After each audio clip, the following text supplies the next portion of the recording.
À good voir, Shavuot tout le monde. J'espère que tout le monde s'est remis de ces Farmringen de Shabbat Meshulash, Purim Meshulash. Comme on sait que aujourd'hui à Yerushalayim c'était Purim et que on profite. C'est un Shabbat extra, un Shabbat qui est une continuité en fait que de Purim. Donc tout le monde a fait Farmringen. Je vois que pas tout le monde est encore connecté. Mistama, c'est en attendant qu'ils s'en remettent. De ton pas encore faire d'or. On a eu cette initiative qui provient plus exactement de mon cher beau-frère Rabbi Yosef Selnik ici présent. En fait, chez le Rabbi, il y a eu des années où la Simchat Purim a été marquée de manière plus prononcée. Alors chaque Purim est extraordinaire, chaque Purim on sait qu'on s'attend à des gilouim, à des dévoilements inédits. Mais là, de manière particulière, il y a quelques années, les connaisseurs savent, moi je suis un amateur en matière. On entend souvent parler de Purim Tafshin Chai. Cette année, en l'occurrence, on a des témoignages de Purim un peu plus tard. On va tout de suite en revenir. Mais c'est sûr que ces Purim-là, ils ne sont pas faits pour être une fois. Le Inyan de Niskarim Venaasim, que le Rabbi répète à chaque fois, que les dates chassidiques, ces Niskarim Venaasim, ils sont rappelés et ils se reproduisent d'une manière encore plus forte, à chaque année, d'autant plus fort. Et bien ça même, on l'apprend de Purim. Yamin Ma'ele Niskarim Venaasim, c'est ce qui est écrit dans la Megillah. B'choshana Veshana, que chaque année, ces Niskarim Venaasim, ils sont rappelés. Mais en plus, ils sont revécus. Alors moi, ce soir, je ne sais pas pourquoi dans la fiche, il y a écrit des témoignages de Rabbanim, dont Lévi Uzan, c'est un simple présentateur.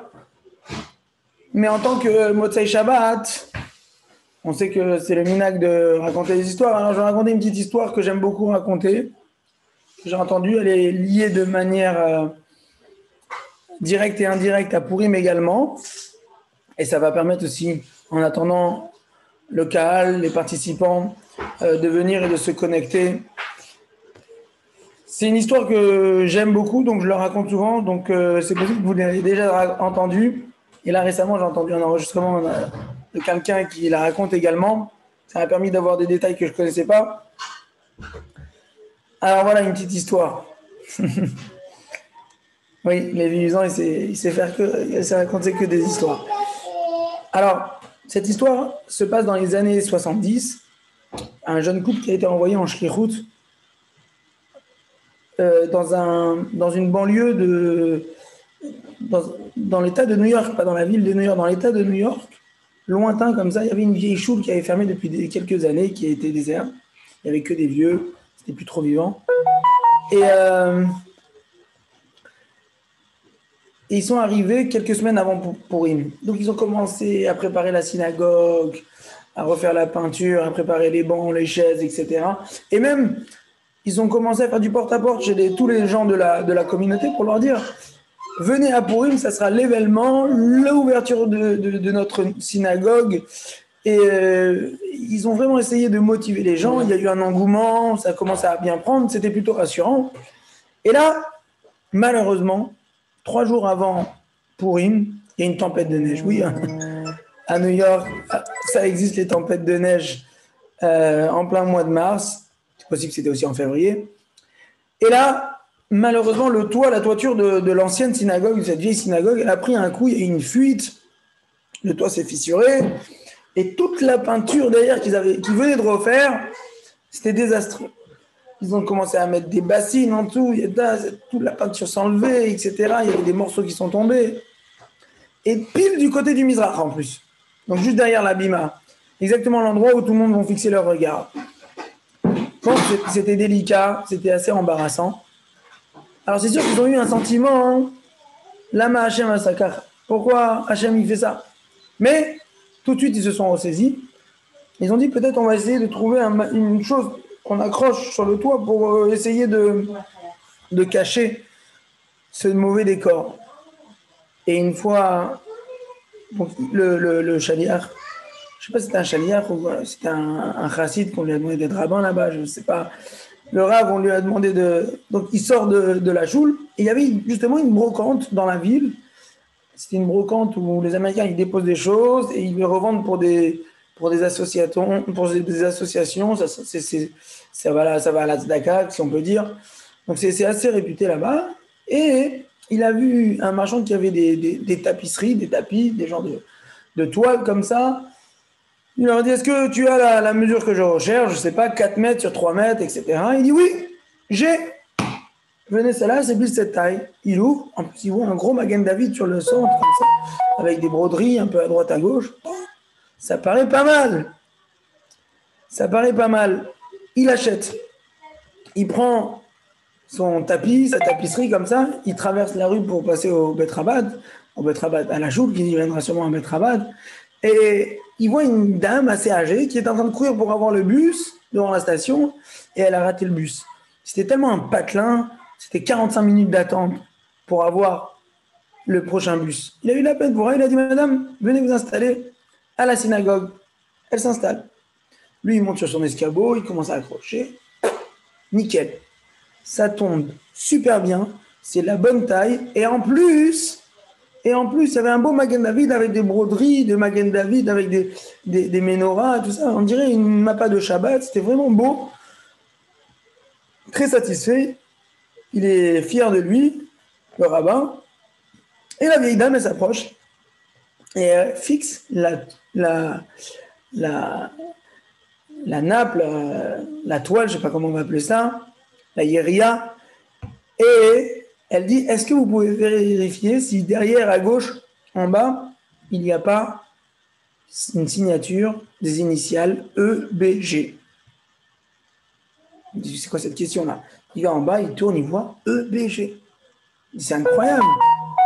C'est bien écrit EBG. Elle se met à pleurer, elle dit, sachez que dans les années 30, c'est moi-même qui a tissé cette toile. C'était mon métier, j'avais ce don. Et je venais de me marier d'ailleurs, je voulais faire un peu d'argent. Et j'ai tissé cette toile. EBG, c'est mes initiales. Je m'appelle Esther Bloomberg ou je sais pas quoi. Incroyable. Il dit, mais madame, vous savez qu'elle était arrivée là? Elle dit, non, je sais même pas comment elle est arrivée là. Moi, je sais une chose, c'est que j'ai plus jamais retrouvé mon mari. C'était mon mari qui m'avait dit, quand la guerre commençait, elle m'a dit, avance, je te rejoins. Je ne l'ai plus jamais revu. Ça fait 35 ans. Aïe, aïe, aïe. Et elle se met à pleurer. Elle raconte son histoire et tout ça. Il a dit, écoutez, vous avez quoi, madame? Vous voulez que je vous rends la toile, elle vous appartient, ça vous rappelle des émotions. Elle dit, non, non, non, je suis très content que ça se trouve à la synagogue. Au contraire, je suis rassuré. Ça m'intrigue comment elle est arrivée là. Mais je suis content que ça arrive là. Alors, il dit, est-ce que au moins je peux vous demander, est-ce que je peux vous ramener à la maison? Elle a dit, mais moi j'habite à Staten Island. C'est loin d'ici, c'est 40 minutes de route. Je suis venu pour la brocante. Il dit, c'est pas grave. Ça me fait plaisir. Je vous ramène. Il la ramène et elle commence à lui raconter toute son histoire. Elle s'était mariée, ils s'étaient sauvés. Je crois qu'ils avaient eu un enfant, nanana. Elle a cherché son mari. Elle n'a plus jamais voulu se remarier, etc. Aujourd'hui, elle vit à Staten Island. Bon, une histoire triste, mais bizarre. Quand même, l'histoire, coïncidence. Ça arrive le jour de Purim. Les gens, ils voient la toile. Le Betrabad, la synagogue, elle est extraordinaire. Les chaises, tout le monde, il y a du monde qui arrive, c'est rempli. Une grande hatzlacha. Une lecture de Megillah avec plein de monde, les gens adorent. À la fin, ils se mettent à la sortie, mais le rabbin et sa femme, ils disent merci d'être venu, merci d'être participé, etc. Tout le monde sort, etc. Et il y a un type, il reste planté devant la toile là-bas. Il s'approche, il dit oui, bonjour, vous cherchez quelque chose? Il dit, est-ce que cette toile, elle n'est pas signée? Je cherche. Est-ce qu'il n'y a pas normalement des initiales quelque part? EBG. Il dit oui, il y a derrière, regardez, c'est là. Il dit, vous savez, cette toile, d'où elle vient? Elle vient de Pologne. C'est moi qui l'ai ramenée il y a des années. Je me rappelle, c'est ma femme qui l'avait fait. Et je ne l'ai plus jamais revue depuis. Je l'ai cherchée, je pense qu'elle est morte en passant par l'Europe. Le rabbin, il n'y croit pas ses yeux. Il dit non, elle n'est pas morte. Vous parlez bien de Esther Bloomberg? Il dit oui, elle n'est pas morte. Elle habite aujourd'hui à Staten Island. Il dit, vous savez non seulement qu'elle n'est pas morte, et vous savez où elle habitait. C'est quoi cette histoire? Il dit oui, je l'ai ramenée il y a quelques jours. Et le soir même, il l'a ramenée et il a vécu un miracle de Purim devant ses propres yeux, une famille qui se reconstitue. Cette histoire, déjà, elle se passe à Purim, donc on en parle aujourd'hui, mais c'est avant tout le Inyan de la Megillat Esther. Esther, c'est se cacher. Et c'est à quel jour il ne fait pas de miracle foudroyant. C'est coïncidence. C'est des choses que on a besoin d'avoir 2-3 pas en arrière pour méditer un petit peu la situation et comprendre qu'en fait, Akadosh Baruch Hu nous met devant des situations et ces situations sont un peu comme des puzzles. Et après, si on veut reconstituer, des fois, on a la chance de le faire et d'avoir ce... Voilà. Donc ça, c'est l'histoire de Motsei Shabbat. C'était en attendant pour vous mettre un petit peu dans le jus. Mais ça, c'était du gentil. Maintenant, vous allez entendre des bombos, des bombes comme ça. On va entendre des témoignages. Je vois Reb Nachum qui s'est connecté. Quel plaisir, quel geschmack. Reb Nachum, Shalom Aleichem, vous pouvez parler? Ah, Maintenant, je peux parler. Shavuot va goûter voir tout le monde. Shavuot Tov, à goûter voir. On a Reb Yosef Selnik également qui est parmi nous. À goûter voir, à goûter voir. Reb Yosef, tu veux prendre la suite des événements, expliquer un petit peu et introduire Rav Pinson? Ok, l'chaim, l'chaim. L'chaim. Reb Levi. C'est rien. Je te mets en évidence. Rav Selnik, on ne peut pas voir ce que vous avez dans votre verre. J'ai pris du plastique et du vin. Pas mieux que ça, okay. pour vous introduire. Pour m'assurer que c'est bien quelque chose. Hein. Allez, l'chaim. Et le vôtre, il est où? Il est transparent. L'chaim. Monsieur Selnik, vous pouvez vous lever pour qu'on s'assure que... Bon. J'ai un surtout, donc ça va rester long. Non, ok, c'est pour Purim. Alors, avant de donner bien sûr la parole, c'est à Reb Nachum. J'imagine que Lévi, tu te rappelles, à la Yeshiva, ça a toujours été la grande question à Purim. Est-ce qu'il y a la Xéra, pas la Xéra? Est-ce qu'on peut boire, pas boire? C'est quoi? Alors bon, on a trouvé un remède dans... Purim Agan Seyor. Il y a ça, et après il y a aussi un remède dans Guiant Estichot Akshinon Alef, où le rabbi là-bas il dit qu'il faut Adelo Yada, mais attention avec Kagbalot, parce que c'est pas Purim encore. Bon, un petit remède. Mais on a toujours aussi entendu, je ne sais pas si tu te rappelles, et c'est pour ça que je connaissais un petit peu le Inyan de Tashimem Aleph, qu'une fois, le rabbi, il a dit en Agbala, sans aucune Agbala. Bon, aujourd'hui, même ça, c'est un peu remis en question, exactement ce que le rabbi a dit, mais ça, on a un témoignage vivant, donc on ne va pas remettre en question.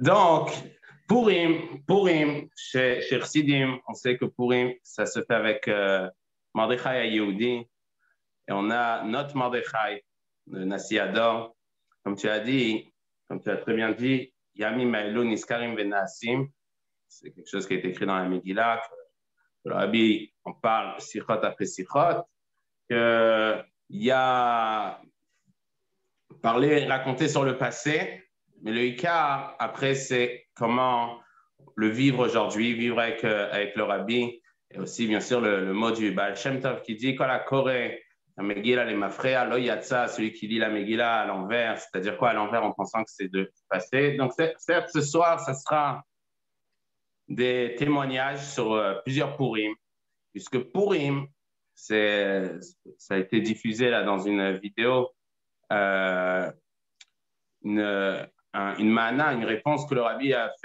donnée à Rav Krinsky, qui est responsable de Jem, donc ça ne s'appelait pas Jem, non, de Jem, et qu'il a voulu diffuser des farmangan du rabbi sur la télévision. Non, alors, diffuser des farmangan du rabbi sur la télévision, ça il faisait plusieurs fois, mais il a voulu pour une fois diffuser un farmangan de Purim. Et le rabbi il a dit, alors il a demandé, à chaque fois il demandait bien sûr la permission au rabbi. Et sur un farmangan de Purim, le rabbi il a dit, Purim c'est écrit que Purim ça se fait mishpacha ou mishpacha en famille. Bon, ça c'était la réponse. D'ailleurs le rabbi était contre qu'on le diffuse. C'est-à-dire quoi? Si on peut expliquer, c'est-à-dire Purim c'est entre Chassidim, ça reste interne. C'est un moment où quand on lit les Yomanim, quand on lit les années qui se sont passées avec le rabbi, ça a toujours été des grands Gilouyim. Donc, Reb Nachum Pinson, en plus de ça, qui va nous parler de 40 ans. Cette année, on est 40 ans de Purim Tafshin Mem Aleph, qui était exactement la même viout que cette année. La même viout que cette année, c'est-à-dire un Purim Meshulash sur 3 jours, vendredi, Shabbat et dimanche. Et aussi, c'est ce soir qu'on fait ce farmangan, puisque le rabbi demande en Tafshin Mem Aleph, le rabbi, il a écrit un mirtav klali, il a envoyé un mirtav klali, un mirtav donc pour tous les Bnei Israël, qu'il faut du monde entier s'associer avec Yerushalayim dimanche, de rajouter dans la joie, même dans Mishloach Manot et Matanat Le'Evyonim. Donc ce soir, il faut rajouter beaucoup dans la joie, donc chacun va prendre un verre de Chaim, chacun chez soi pour ajouter dans la joie, puisque ce soir et demain, donc on est le 3e jour de Purim, donc le Chaim. Et donc, je disais que Reb Nachum, à part le fait qu'il va nous raconter en long et en large ce Purim Tafshin Mem Aleph, le vendredi, le Shabbat, etc., il y a Reb Nachum, il a passé aussi beaucoup d'années avec le rabbi. Je parle avec le rabbi, donc au Sensanti, plusieurs Purim. Donc, je pense qu'il a aussi beaucoup d'autres Purim à nous raconter. Je comprends d'autres choses sur. Maintenant que tu me dis ça, je comprends d'autres choses sur Reb Nachum maintenant. Il a passé beaucoup de Purim chez Rabbi, il a vu des Gilouim extraordinaires de Purim, c'est pour ça qu'il a été. C'est Purim Agan Seyor. C'est pour ça qu'il est Purim toute la vie. À Purim dit que Id. Bon, mais finalement, vous allez donner la parole ou pas? Voilà, Reb Nachum, Lechaim. Avec tout ça. Je sais Lechaim. Lechaim, il faut être frélach toute la vie et toute l'année, bien entendu. Bon, alors je vais commencer tout simplement par la particularité de notre Purim. Rav Sanig a dit que ce Purim s'appelle un Purim Meshulash, un Purim triple. Alors je vais donner une petite explication, le pourquoi de la chose. Effectivement, comment le Rabbi nous l'a expliqué, Tafshin Mem Aleph. Purim qui tombe chez nous vendredi, le 14 Adar étant un vendredi, le 15 Adar, donc aujourd'hui Shabbat, il tombe un Shabbat. Or à Yerushalayim, comme à Shushan Abira, et toutes les villes qui étaient en muraille au temps de Yehoshua ben Nun, ils font Purim le 15 Adar. D'accord. Alors comment faire le 15 Adar à Yerushalayim, donc lorsqu'on est Shabbat? La Megillah, on n'a pas le droit de lire la Megillah, parce que c'est Shabbat. Comment mêler la Souda de Purim avec la Souda de Shabbat? Plein de complications. Alors la halakha est la suivante. On fait Purim en 3 fois. Le Purim, en vérité, se fait en partie le vendredi, en partie aujourd'hui Shabbat, et ça continue demain. Le vendredi, on lit la Megillah, comme partout dans le monde. Parce que la Megillah, on peut toujours précéder, Makdimim, mais jamais après la date qui est prévue. Donc, comme on ne peut pas faire Shabbat, on ne pourra pas le reporter. Donc, le Kriyat Megillah c'est fait hier, vendredi, comme tout le monde, partout. Matanot Laevyonim, il faut être Makdim. Et donc, ils ont fait aussi Matanot Laevyonim. Ceux qui ont fait Yerushalayim. Aujourd'hui, Shabbat, qui est le vrai Purim chez eux, c'est aujourd'hui, donc hier soir et aujourd'hui, tout le Shabbat, qu'ils ont fait à l'Anissim. Vendredi, ils ne font pas à l'Anissim. Ils ont fait Shabbat à l'Anissim dans Birkat Amazon et dans la Tfila. C'est quand même, c'est beau. Faire Shabbat dans la Tfila de Shabbat, tu rajoutes à l'Anissim de Purim. Bon. Ils ont lu la lecture de Amalek, Zech Amalek, le Sefer Torah, la lecture que nous lisons vendredi. Ils n'ont pas lu vendredi parce que ce n'était pas Purim pour eux. Aujourd'hui, Shabbat, ils ont sorti 2 Sefer Torah, dont l'un, ils ont lu donc la paracha de la semaine qu'ils savaient, et dans le deuxième, ils ont lu ce que nous avons lu hier, ce que Amalek nous a fait. Et la Haftara, c'est une Haftara particulière, parce que la Haftara, elle est ce qu'on lit dans le deuxième Sefer Torah, Zachor avec l'histoire de Shaoul. Et demain, eh bien, c'est demain qu'ils font la Souda. Souda plus Mishloach Manot. Attention, demain, ils ne vont pas faire Alanissim, mais ils vont faire la Souda. Ils vont faire Alanissim uniquement au Birkat Amazon, parce que c'est quand même une Souda de Purim. Et Mishloach Manot Ishlerev. Alors, il y a qui rajoute, bien sûr, que Shabbat, on est marbé bisouda, pour se souvenir que c'est quand même une Souda, c'est Souda de Shabbat. Mais en plus, ceux qui veulent demain, et le Rabbi, il le dit, qui donne aussi encore une fois Matanot Laevionim. Purim et Shulash, ça veut dire, déjà chez nous, toutes les fêtes, c'est au moins 2 jours. On ne peut pas se contenter d'un jour. Rosh Hashanah, 2 jours. Toutes les fêtes, c'est 2 jours. Yud Tet Kislev, c'est 2 jours. Yud Bet, Yud Gimel Tammuz, c'est 2 jours. Toujours, on fait la fête de double parce que c'est Kifla et le Tushia, avec toutes les autres explications. Mais que ça soit 3 jours, ça c'est exceptionnel. 3 jours, ça veut dire le Inyan Ad de l'Oyada qui représente Purim, se surpasser le Messirut Nefesh qu'on a eu et qui nous a amené le Nes, doit se concrétiser dans un comportement Ad de l'Oyada sans savoir. Chayav, Inish, les Basoumé, Bipuria, nous avons l'obligation de se réjouir, les Basoumé, de faire les Chaim Ad de l'Oyada sans savoir différencier entre Arur Haman, Baruch Mordechai. Alors avant de me raconter l'histoire de Tafshin Mem Aleph, donc il y a exactement 40 ans où il y avait cette même kivout, ça tombait aussi ce Purim et Shulash, je vais donner l'explication chassidique, une des explications chassidiques. À Purim, il faut être basoumé, il faut être imprégné de se surpasser les malamitamvadat au-dessus du rationnel.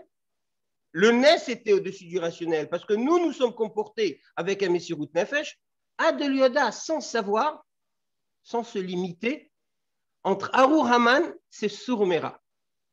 Lorsqu'on fait les mitzvot Lota, c'est Yira, Surmera. Il faut être à un niveau, les malamitan vadat, aussi bien dans Arur Haman, Ben, Arur Haman, les Baruch Mordechai, dans Vasetov, dans toutes les mitzvot qu'on fait. Et maintenant, passons à Tafshin Mem Aleph.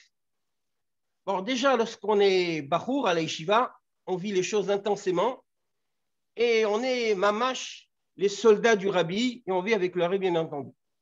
Alors, ce Purim, déjà, on sentait que c'était un Purim très particulier. Purim et Shulash, ça arrive rarement.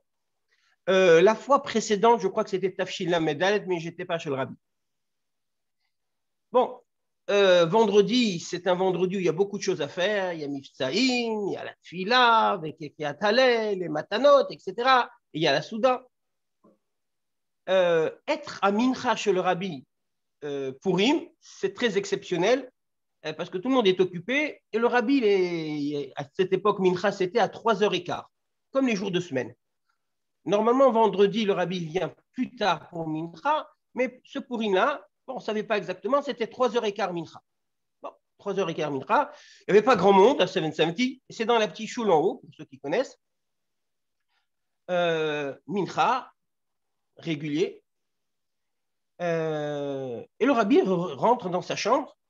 Et certains, dont je faisais partie, on est resté traîner un petit peu parce que le Rabbi devait rentrer chez lui. Et donc, si on pouvait rester encore un moment et voir le Rabbi sortir, c'est toujours un plaisir. Et voilà que le Rabbi, on voit le Rabbi sortir, comme ça, mais en direction de la choule. Qu'est-ce qui se passe? Derrière, il y a Rav Groner, ici, le Rabbi, je crois que lui aussi, il était surpris, mais le Rabbi a dû lui dire, tu prends avec toi une bouteille de vin. Et il vient avec une bouteille de vin, le Rabbi se dirige à la place où à l'époque, dans les premières années, il faisait Fabringen.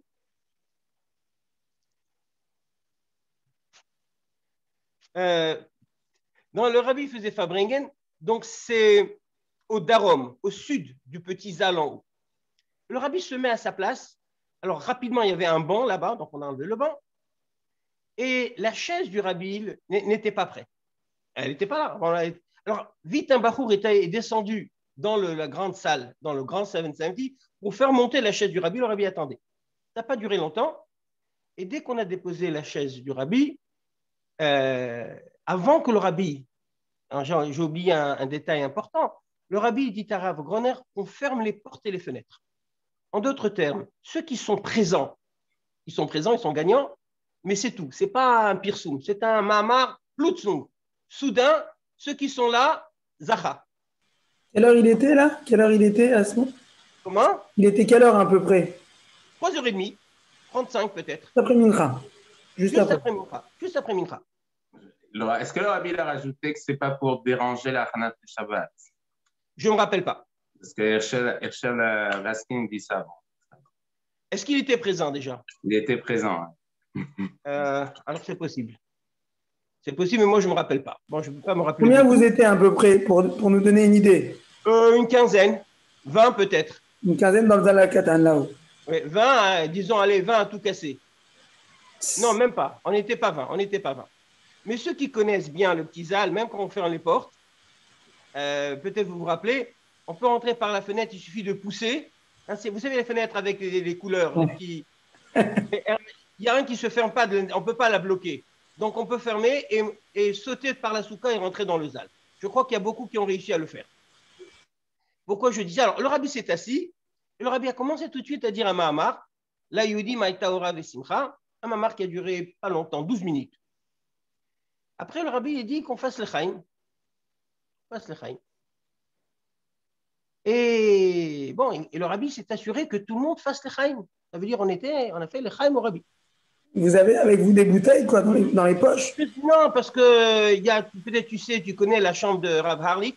Oui, en face. À côté. Et ceux qui connaissent, ils ont une combine pour ouvrir la porte. Et là-bas, il y a de quoi faire, quoi.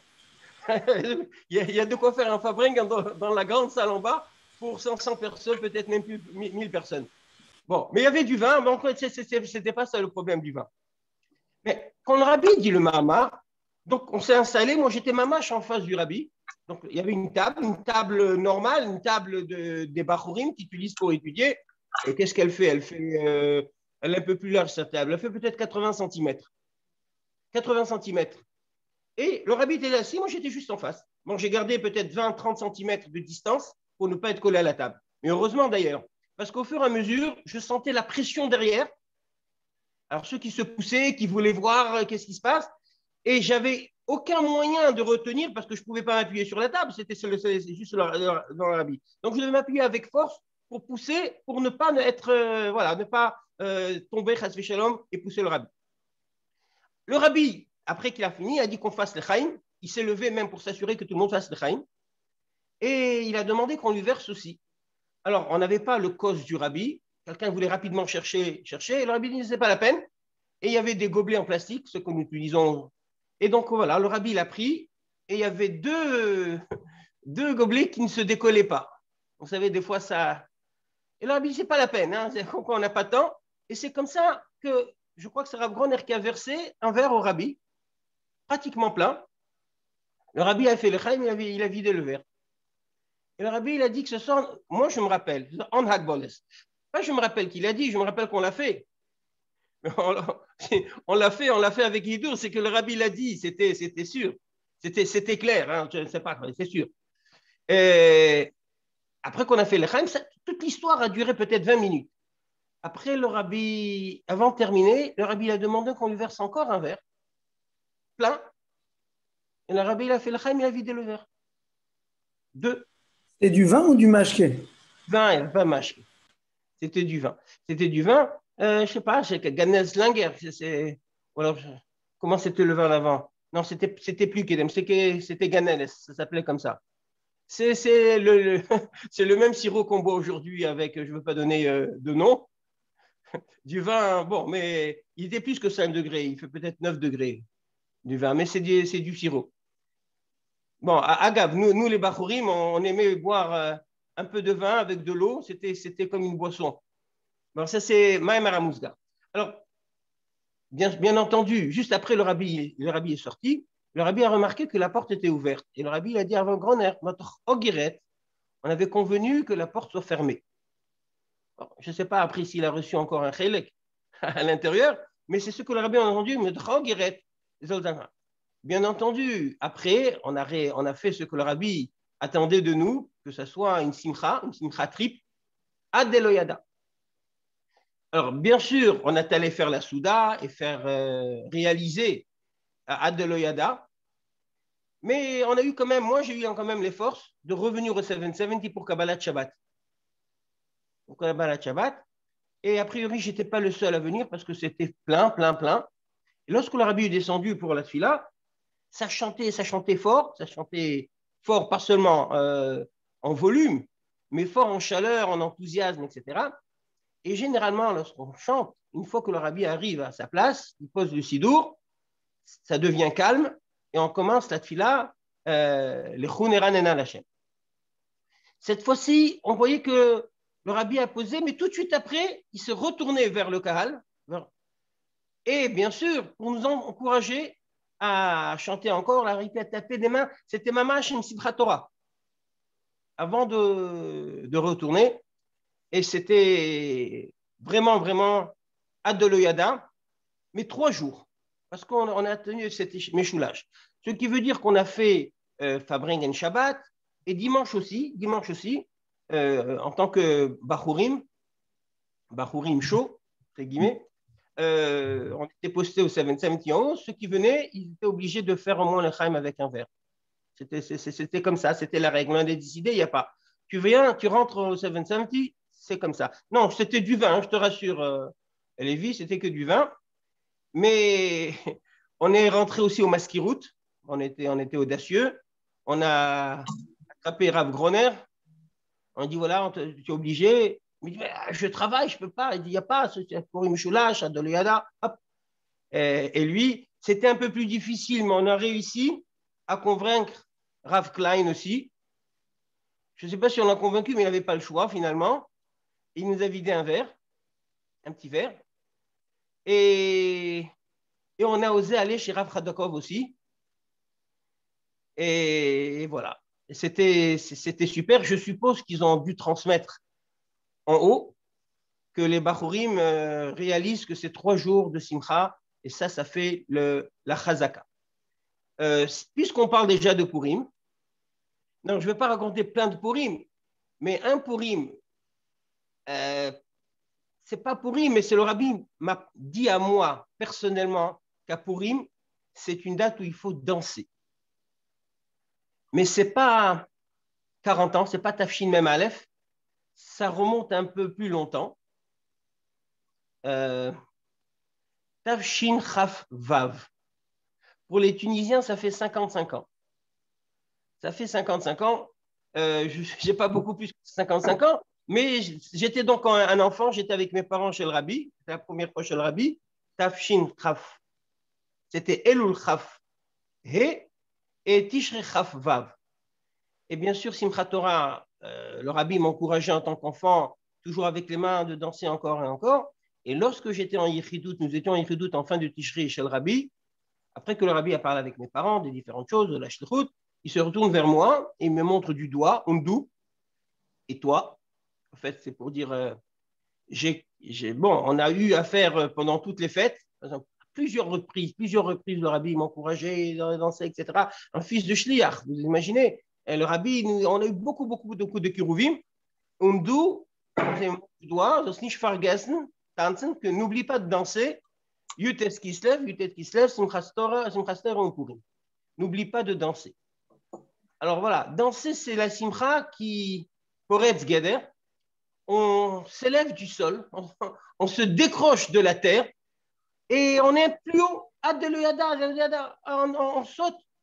Et ça, c'est, je crois, la hora importante de Ad-Deluyada, être un petit peu plus haut que la terre et faire les choses de manière, on se dépasse, on se surpasse, on a la force, que ce soit dans le Sourmera d'en bas et top, et surtout avec de grandes iskachrout au Rabbi, et qu'on puisse revoir le Rabbi de face et devant le Rabbi pouvoir dire Yechi Adonenu Morenu Rabbeinu Melech HaMoshiach le Lam Vaed Bekarov Mamash. Allez, écoutez voir ça tout le monde, voilà un petit témoignage. Et donc concrètement, on a encore 24 heures, presque 24 heures pour continuer Purim demain. Et s'il y a des rabbinim ici, comment on fait à Yerushalayim? Est-ce que demain on fait Tachanoun ou pas? Voilà, ça c'est quand même, ça m'intrigue, mais c'est c'est un petit détail. L'essentiel que Simcha, Bligvoul, et toute l'année, comme tu as dit tout à l'heure, Lévi, et Rabbi Yosef, Shkoyach, Kol Tov Agutevor. Attendez, Reb Nachum, vous savez, c'est un plateau télévision ici. Après un témoignage, il y a un débat, il y a une table ronde, il y a des questions. Juste, non, je plaisante. C'était prévu 6 minutes, hein, je dis 6 minutes. On m'a fait une introduction de 3/4 d'heure, je ne sais pas combien, et après je dois encore rester. Voilà, juste un petit peu. C'est me choulage. 6 minutes, 6 fois 3. On a bien dépassé tout ça. Allez, dis-moi. Juste pour savoir. Alors, pour essayer de juste remettre pour nos auditeurs qui comprennent un peu, parce que moi que j'ai lu un petit peu des Yomanim, déjà, il me manque des détails, peut-être d'autres. Alors, quand vous étiez juste après Mincha, de manière inattendue, le Rabbi arrive et propose demande de fermer les portes, les fenêtres, et il commence un farmringen. Alors, c'était quoi? C'était juste un Mahamar? Il vous a demandé de chanter le Nigun avant? Il y a eu après une Sikha? À quel moment le Rabbi a demandé d'avoir un deuxième verre? Comment ça s'est passé exactement? Vous avez dit que c'était une vingtaine de minutes, une petite demi-heure? Regarde, c'est très sympathique. C'est une vingtaine de minutes. Pour toi, c'est déjà devenu une demi-heure. 6 minutes qui sont devenues une heure.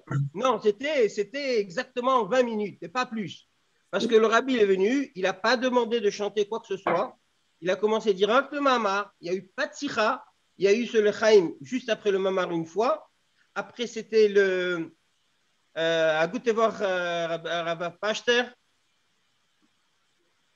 Bon, et votre micro n'est pas ouvert. On m'a fait le coup aussi au début. Hein. Donc, bientôt, ils vont l'ouvrir quand c'est votre tour. Non, ça ne sert à rien. Hein. Tu peux appuyer tous les boutons, ça ne marchera pas. C'est bon, j'ai allumé. J'ai tout écouté. Hein. Oh là là. Bon, alors, qu'est-ce que je voulais dire? Oui, alors, le Rabbi d'abord, il a fait les Chaim. Après, il a demandé que tout le monde fasse les Chaim. C'est après qu'il a fait une deuxième fois. Il a fait Bracha Chaim avant de sortir.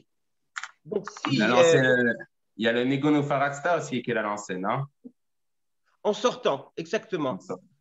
Ouais, exactement. Bon, les Yomanim savent mieux. C'est ça, les Yomanim. Mais ça veut rien dire, c'est ça va absolument. Bien sûr. Les Yomanim, des fois, ils romancient un petit peu. Nous, on veut un témoignage. Mais Lévi, est-ce que tu as vu un Yoman qui t'a dit que ça durait 30 minutes? Non. De manière un peu romancée. Très bien. Et juste l'influence de Purim, donc ne me prenez pas au mot. Non, juste pour savoir, vous êtes encore là maintenant, vous nous parlez, vous êtes dans un état de Adeloyada. Ce Shabbat, je veux dire, on peut se fier à 100% ou vous avez fait les Chaim, j'imagine, tout Shabbat, etc. Enfin, Mringen.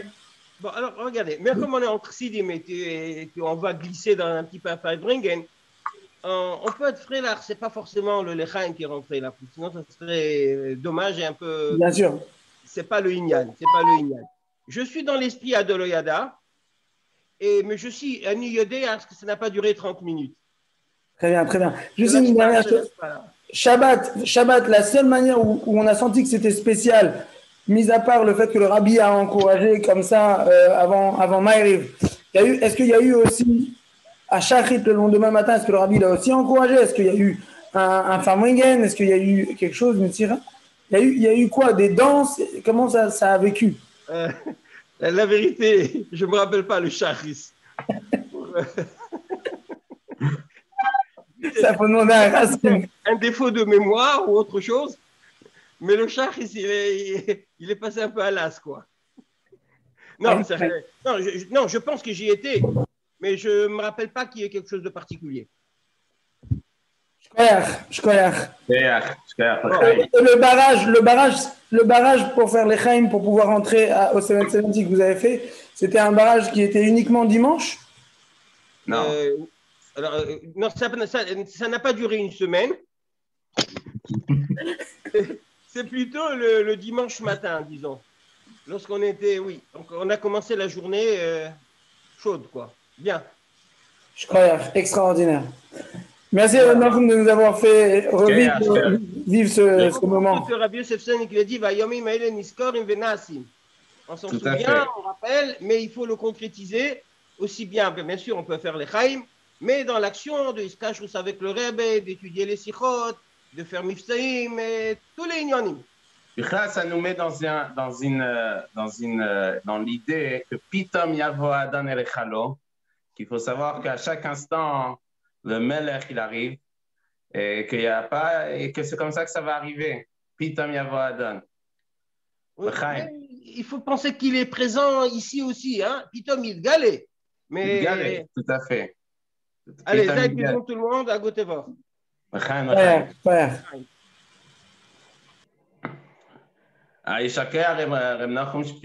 est encore là, je pense. Alors, on a... Oui, je suis là. Je suis Roé Venonira. Ah, ok. On ne m'a pas coupé le micro encore. Alors, on a pu vivre grâce à un témoignage vivant les 40 ans de Purim. Dans ce programme, c'est prévu aussi de vivre aussi, comme on a dit, Yamim Haelu Niskarim Benasim, un moment qui est un moment historique, pas seulement pour la date, parce que c'est Purim, c'est 30 ans, mais c'est aussi un shlav, un moment très important dans le dévoilement du Melech HaMashiach, qui est une névoie qui était une névoie extraordinaire du Rabbi, une prophétie extraordinaire du Rabbi. C'est le Purim d'il y a 30 ans. Alors, avant de donner la parole à Rebbe Pachter, qui va nous expliquer comme il sait bien le faire, le Purim d'il y a 30 ans. Surtout qu'il était là-bas, il faut préciser. C'est ça? Non, je n'y étais pas. Non. Ah, il n'était pas. Ah, il a dit tout le inyan de ce Purim, d'il y a 30 ans. Okay. Je voudrais, comme on parle de Purim, on parle et on mentionne, et on va écouter Rebbe Pachter. Quand on parle de Purim, Rebbe Pachter, tout de suite j'ai en tête Purim Tafshin Lamed Vav. Alors, c'est pas Rebbe, c'est son père, mais Purim Tafshin Lamed Vav qui est un Purim aussi extraordinaire. C'est tous les Purim, mais qui a une leçon très importante dans Itkashrut au Rabbi, comment voir les sichot du Rabbi, comment voir ce que le Rabbi demande. C'est le Rabbi lui-même, il nous apprend une leçon. Alors, de quoi je parle? Alors, je ne sais pas si on peut partager, je vais essayer de partager. Alors, je ne sais pas si j'ai droit à un partage de. C'est pas un écran, non, je ne peux pas. Bon, ça ne fait rien. Dans ce Farmagan de Purim Tafshin Lamed Vav, donc le Sheliach de Paris, le Rav Pinchas Pachter était présent. Le Rabbi lui demande donc je ne sais plus exactement, le Rabbi dit le Kohen il est là ou quelque chose comme ça. Bon, Rebbe, vous allez être plus médaillé. Et de commencer à Deret Vaimuna. Et là, il lance, Rav Pachter, il lance la Deret Vaimuna. On entend dans le audio une grande simcha. Le Rabbi aussi, il encourage de siffler. Et là, après ça, le Rabbi commence une sikha avec, comme si il y a un titre dans cette sikha, Ma'al Semit Pfeifen, l'histoire avec sifflet. Alors bon, ils ont diffusé, je pense, la semaine dernière sur la vidéo de la semaine de Vive la Torah, un petit peu de cette sikha. Donc, en résumé, ce qui s'est passé, c'est que il y a 50 ans, donc on parle de chiffres, de Purim, il y a 50 ans, c'est la première fois où le Rabbi il a encouragé à siffler en Famringen.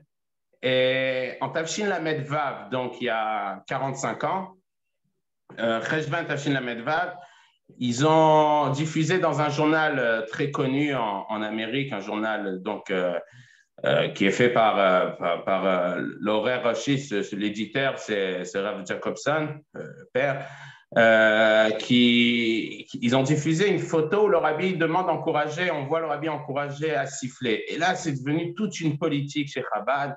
Est-ce que c'était bien de diffuser une telle photo? C'est une bonne chose, une mauvaise chose? Donc, il y en a qui ont essayé de défendre, il y en a d'autres qui ont dit, mais c'est terrible, on ne peut pas diffuser une telle chose. Parce que bon, il faut comprendre que l'esprit de siffler, c'est quelque chose de... ça ne se fait pas. Et c'était vraiment, ça allait dans tous les sens. Le Rabbi n'a pas intervenu, mais l'offre, donc à Purim, ce Purim Tafshin Lamed Vav, comme je dis, c'est pas la discussion, l'essentiel c'est on va écouter Reb Berel. Mais comme c'est après qu'il a demandé à Rav Pashter de chanter, le Rabbi a lancé cette sikha, et surtout que cette sikha est vraiment une leçon dans une cacheroute de très très fort. Le Rabbi dit comme ça, le Rabbi dit la chose suivante, il dit, j'attendais des chassidim que si le Rabbi fait quelque chose, c'est sûr qu'il y a, il faut trouver le mécor, il faut trouver la source, parce que si le Rabbi fait quelque chose, c'est sûr qu'il y a une source. Et le Rabbi dit seulement le problème, il est où? C'est au lieu de chercher c'est quoi la source de ce que le Rabbi fait, on va critiquer, on va dire, et on va avoir honte de ce que le Rabbi fait. On va des fois avoir honte de diffuser des choses réelles que le Rabbi a fait. Et pourquoi? Au lieu de chercher la source, on va essayer de cacher. Il raconte l'histoire qui s'est passée avec le Rabbi Rachab. Le Rabbi Rachab, il avait dit, une fois un chassid qui était rentré dans les affaires, il a dit, et qu'il avait trop la tête dans les affaires, il vendait des chaussures, il a dit, je savais jusqu'à présent qu'on avait les pieds dans les chaussures, mais là, je vois qu'on a la tête dans les chaussures. Ça c'est quelque chose que je ne savais pas. Le Rabbi dit, le problème, c'est qu'on est occupé à autre chose. On a la tête dans les chaussures au lieu d'avoir notre tête dans la cacheroute du Rabbi, de ce que le Rabbi fait. Il n'y a pas de quoi avoir honte. Ça n'existe pas. Le Rabbi, ce qu'il fait, c'est Kodesh Kodashim. Ça veut dire c'est un Shulchan Aruch vivant. On diffuse tout ce que le Rabbi fait. Tout ce que le Rabbi dit, tout ce que le Rabbi fait, on diffuse. Et le Rabbi, là-bas, il a ramené deux choses. Il a dit d'abord, c'est dans la Gemara, si je me rappelle bien, c'est dans Gittin. On parle là-bas d'un oiseau que les Chachamim, lorsqu'ils ont entendu cet oiseau siffler, ils ont dit « Mashiach arrive ». Parce que c'est lié, le sifflement est lié avec la venue de Mashiach. Annonce la venue de Mashiach. Donc le Rabbi dit, voilà, clairement, une Gemara où il y a l'idée de siffler. Siffler, ça annonce la venue de Mashiach. Et une autre chose, on dit aussi que David Amelech que David Amelech, il chantait, etc. On peut traduire aussi, il y a l'idée de sifflement. Et que le Rambam, il dit que Simcha, c'est une avoda gdola. Donc, pourquoi je dis c'est vraiment une leçon de Yitkashut, que le Rabbi, chaque chose que le Rabbi dit, il faut prendre Kipshuto, le diffuser d'une manière Kipshuto, sans aucune, on va dire le terme que le Rabbi a dit là-bas, une honte. Et donc, Reb Berel, comme il fait partie de ceux qui diffusent les névotes du Rabbi, le fait que cette sikha de Shoftim, que le Rabbi c'est un avis. Donc, on va tout de suite demander on va tout de suite laisser la parole et demander à Reb Berel de nous faire vivre ces 30 ans de ce miracle et cette névoie de Purim Tafshin Nun Aleph. L'chaim. Reb Berel. l'chaim, baruch atah Adonai Eloheinu shatanu borei. L'chaim, l'chaim. L'chaim. Comme Reb Nachum nous a raconté, alors on est encore dans Purim, Yamim v'yemei à Purim ha'elu. Alors, Purim Sameach, après le Purim.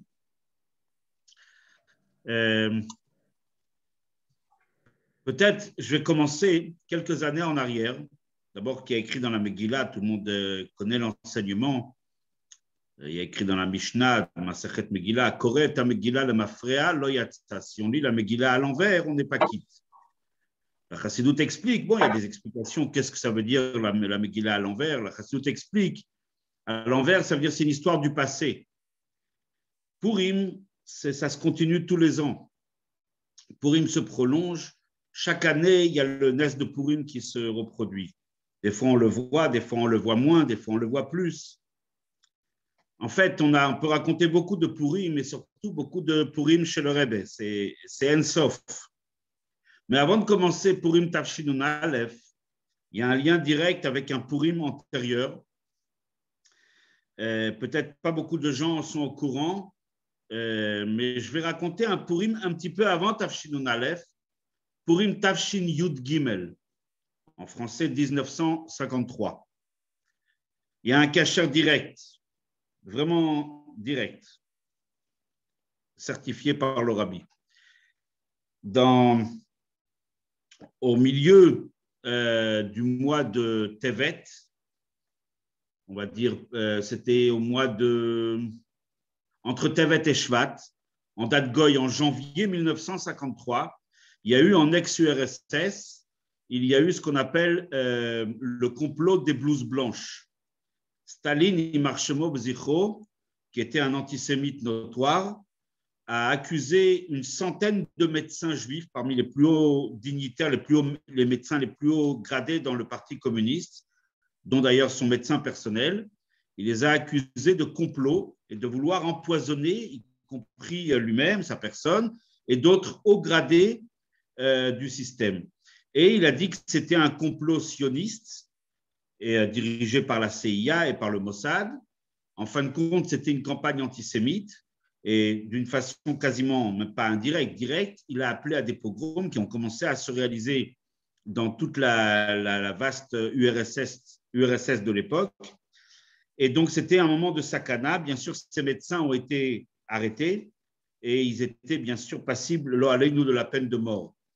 Eit Sarah le Yaakov. C'était un moment très dur. Alors, je raconte, je n'étais pas présent, je n'étais pas encore né. Tafshin Yud Gimel, ça remonte quand même à pas mal de temps, près de 70 ans. C'était la 3e année de la Nessiout du Rabbi. Et c'était un moment où tout le Ham Israël a tremblé pour le Goral, pour le sort qui était réservé à ces médecins et surtout pour tous les Juifs du RSS qui étaient, si on peut dire, voués, un petit peu livrés à différentes révoltes populaires, comme il voulait dire. On ne va pas rajouter sur tout ce détail, sur toute cette histoire, chacun pourra lire et regarder les livres d'histoire. Le jour de Purim, le Rabbi l'a fait Farbrengen. Il a commencé avec un Mahamar et il a dit quelques sikhot. Si je ne me trompe pas, il y avait 11 sikhot, ce qui est beaucoup. À la fin, vraiment, on était déjà bien avancé dans le Farbrengen. Le Rabbi, tout d'un coup, a raconté une histoire. Il a raconté l'histoire suivante.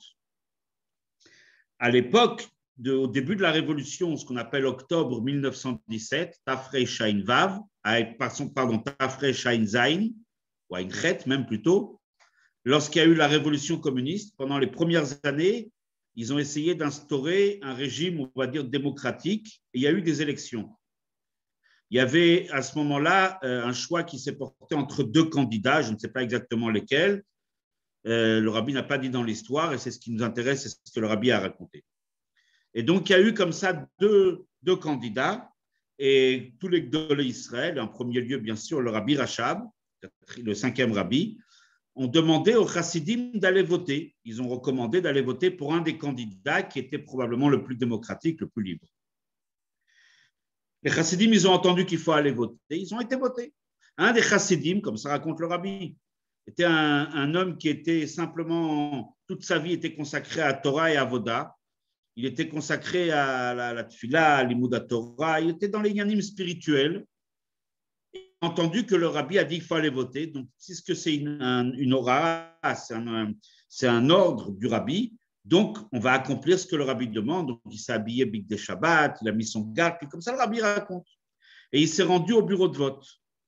Maintenant, il ne savait pas du tout comment il fallait procéder. Je pense que c'était la première fois qu'il y avait des votes dans ce pays. Et donc, il s'est renseigné comment on doit faire et il a voté. Maintenant, il a entendu qu'il y avait un groupe de partisans du candidat pour lequel lui aussi a voté. Ce groupe-là était donc, ils ont crié toutes sortes de slogans pour la victoire du candidat voulu et contre l'autre candidat, bien sûr. Et lorsqu'ils ont crié Hourra, comme on dit en français, hipipi pourra, Hourra, qui veut dire qu'on crie pour la victoire de ce candidat. Ils ont crié 3 fois Hourra, Hourra, Hourra. Comme ça, le rabbi raconte. Ce chassid ne savait pas du tout ce que ça voulait dire Hourra, il ne connaissait pas le russe. Lui, il a pensé que les goïms, ils criaient contre l'autre candidat en disant en 2 mots Hourra en hébreu, comme si les Russes parlaient en hébreu. Et donc, il a cru qu'il s'agissait du cri qui voulait dire ou l'autre candidat, ou lui, Ra, il est mauvais. Alors, il s'est mis à répéter avec eux Hourra en 2 mots. Hourra. Et le rabbi, en racontant cette histoire, il s'est retourné un peu partout. Comme ça raconte ceux qui étaient présents. On a le témoignage, par exemple, de Rav Yoel Kahn, qui a une bonne santé. On a le témoignage de Reb Pinyakov, qui soit en bonne santé. Et qui étaient présents, qui ont raconté que le rabbi s'est retourné à droite et à gauche. Et il a imité, si on peut dire, le cri de ce chassid en désignant l'autre candidat, en disant « Hourra, il est mauvais, il est mauvais ». Et donc, une grande partie du cas, la 770, on pensait que c'était aussi Nora, ils ont compris. Et donc, tout le monde s'est mis à crier « Hourra, il est mauvais » 3 fois. C'était un pélé, c'était quelque chose qui n'a pas… Tout le monde sentait qu'il y avait des choses qui se passaient. Mais bon, on sait que le rabbi… le choulou, etc. Juste après, le rabbi a commencé un 2e mahamar de Chassidut. C'est une chose assez rare. Je n'ai pas en tête le nombre de fois où le rabbi a dit 2 mahamarim dans un Farbrengen, mais c'est plutôt assez rare. Et le rabbi a dit un 2e mahamar, Alken Karou le Yemé Apurim Haelu. Phrase de la Megillah. Et donc le rabbi a dit ce mahamar, et effectivement, à la fin du mahamar, Bichal, tout le mahamar, le rabbi parle de Haman Arasha qui a voulu faire un goral. Et qu'est-ce qu'il a voulu, comment il a voulu combattre le Ham Israël, et en fin de compte, le Ham Israël l'a vaincu, etc., etc. Bon, on n'a pas compris exactement ce que le rabbi voulait dire, quel est le lien avec Hourra, mais 5 jours plus tard, alors en date civile, c'était le 5 mars 1953, on a entendu l'histoire, on a su exactement ce qui s'était passé 5 jours plus tôt, le jour de Purim, 1er mars 1953. Exactement, quasiment au même moment, Staline, Yimar Shemo, il était dans sa résidence de vacances, sa résidence de campagne, et il est tombé raide net, comme on dit raide, il est tombé raide par terre, il a été attaqué, il a eu un AVC ou une crise cardiaque, peu importe, et il est tombé par terre. Alors, ce qui est assez étrange, c'est que lorsque ces gardes, ceux qui étaient chargés de veiller à sa sécurité, lorsqu'ils ne l'ont pas vu pendant quelques heures, ils ont ouvert la porte, ils l'ont vu par terre, mais ils ne savaient pas si c'est eux qui doivent appeler le médecin ou pas. Ils avaient tellement peur de la dictature qu'il y avait là-bas que lui avait instaurée lui-même. Donc, ils n'ont rien fait, ils n'ont pas bougé, fait étrange, ils n'ont même pas appelé le médecin. Ils ont laissé comme ça Staline par terre. Et ce n'est qu'à bout de quelques temps, il fallait attendre que ce soit, je prends le Premier ministre qui s'appelait Yimar Shemo Beria et Bria Meshuna. Et donc, ils ont attendu que Beria donne l'autorisation. C'est lui seul qui pouvait donner l'autorisation, mais il n'était pas présent. Donc, lorsque les médecins sont venus, c'était déjà un peu tard. Staline était déjà dans un état très grave. Et 5 jours plus tard, donc le 5 mars, il est mort. Il est mort, Ken yovedu kol oivecha Hashem. Et en fin de compte, on s'est rendu compte qu'au moment où le rabbi il a dit « Hourra », il est mauvais en racontant cette histoire, quasiment au même moment, c'est là où Staline est tombé. Là, on a compris d'une façon exceptionnelle que le rabbi, tout simplement, il avait amené la chute de ce tyran qui menaçait la vie de millions de personnes en général, et surtout de millions de juifs, et qui étaient donc impliqués dans ce procès des blouses blanches, etc., etc. Ça, c'est une petite introduction et on va le voir après pourquoi c'est lié avec le Purim qu'on m'a demandé de raconter. Alors, je vais être assez bref quand même parce que l'histoire, elle est longue.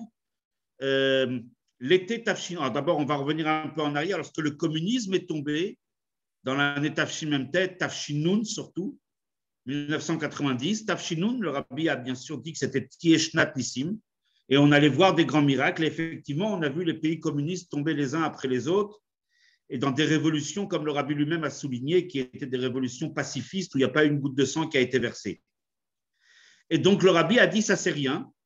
Tout ce qu'on a vu en Tafshinun, Tieshnat Nissim, que ce soit l'année des miracles, c'est rien du tout. Surtout par rapport à ce qu'on allait voir l'année prochaine, Tafshinun Aleph Tieshnat Niflaot Areinu. Là, on allait voir des choses encore plus grandes.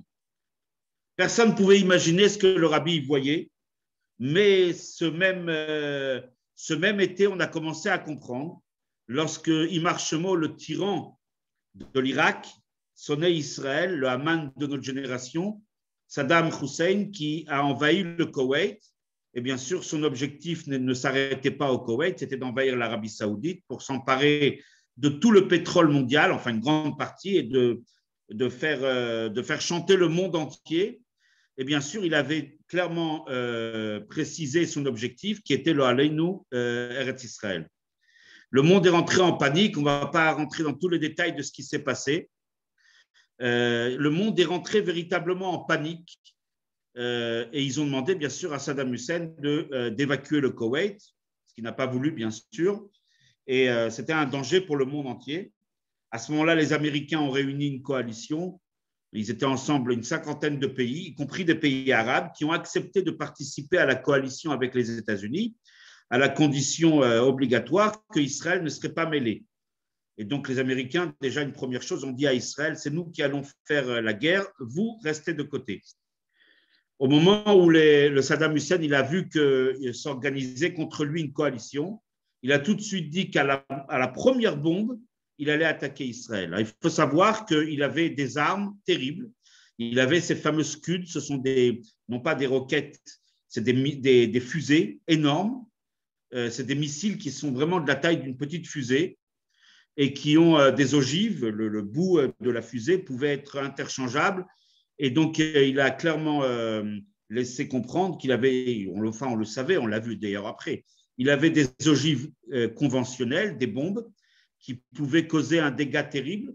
Un seul scud pouvait abattre un bâtiment entier. On imagine le nombre de morts, là, nous.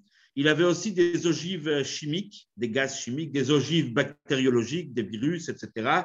Enfin, toute colminé machrit, vraiment des choses terribles. Et il a dit, dès qu'on m'attaque, Israël, c'est le premier qui va recevoir. Pourtant, Israël n'était pas dans la coalition, mais c'est comme ça, le sonnet Israël, la première chose, c'est attaquer Israël. Tout le monde est rentré en panique. Et à ce moment-là, on a commencé à entendre la voix, la voix divine qui sort de la bouche du rabbi. Véritablement, c'était quelque chose qui était incroyable. Tous les rabbinim du monde entier, sans les citer, tous, les Gdolei Israël, des gens, des géants, tous ils ont dit, c'est un moment Eit Tzara il Yaakov, c'est un moment de détresse. Il faut jeûner, il faut faire tchouva. Ils ont commencé à dire c'est des moments noirs pour l'histoire d'Israël, etc., etc. Certains ont même dit, la plupart, qu'il y a une loi, le Shulchan Aruch, que pour Pikuach Nefesh, pour sauver des vies humaines, ceux qui peuvent quitter Israël, au moins pour ce moment-là, qui quittent Israël. Ceux qui ont des enfants qui sont scolarisés dans des yeshivot, dans des séminaires en Israël, ceux qui ont des enfants mariés en Israël et qui peuvent les rapatrier à l'étranger. C'est la première chose à faire. C'était un moment terrible. On s'en rappelle, bien sûr, on était aussi, on a entendu ces premières menaces, mais très rapidement, on s'est rappelé que le rabbi avait dit qu'on allait voir des merveilles et des miracles, Niflaot, Areinu, et très rapidement, on a entendu, juste après, les premiers mots du rabbi qui se sont exprimés de façon très claire. Le rabbi a dit l'endroit le plus sûr, c'est Eretz Israël. Lorsque, à l'époque, le ministre de la police, qui était ministre de l'Intérieur aussi, et qui était le maire de Tel Aviv, qui s'appelle Roni Milo, et qui est un homme qui lui-même, il s'affirme, entre guillemets, extérieurement pas religieux. Il est venu voir le rabbi, et il a dit au rabbi, il y a une vidéo, on peut la retrouver, c'est vraiment facile aujourd'hui. Et il a dit, qu'est-ce que le rabbi a comme message à nous délivrer dans ces moments tellement difficiles? Et le rabbi lui répond, mais direct, des moments difficiles? Où tu vois des moments difficiles? C'est des moments de miracle, c'est des moments où Akadosh Baruch Hu, il est proche du Ham Israël. Et il lui a dit, il n'y a rien à craindre. Et au contraire, il faut que le Bnei Israël soit en sécurité. D'Afka, précisément en Eretz Israël, la terre où Akadosh Baruch Hu se trouve depuis le début de l'année jusqu'à la fin de l'année.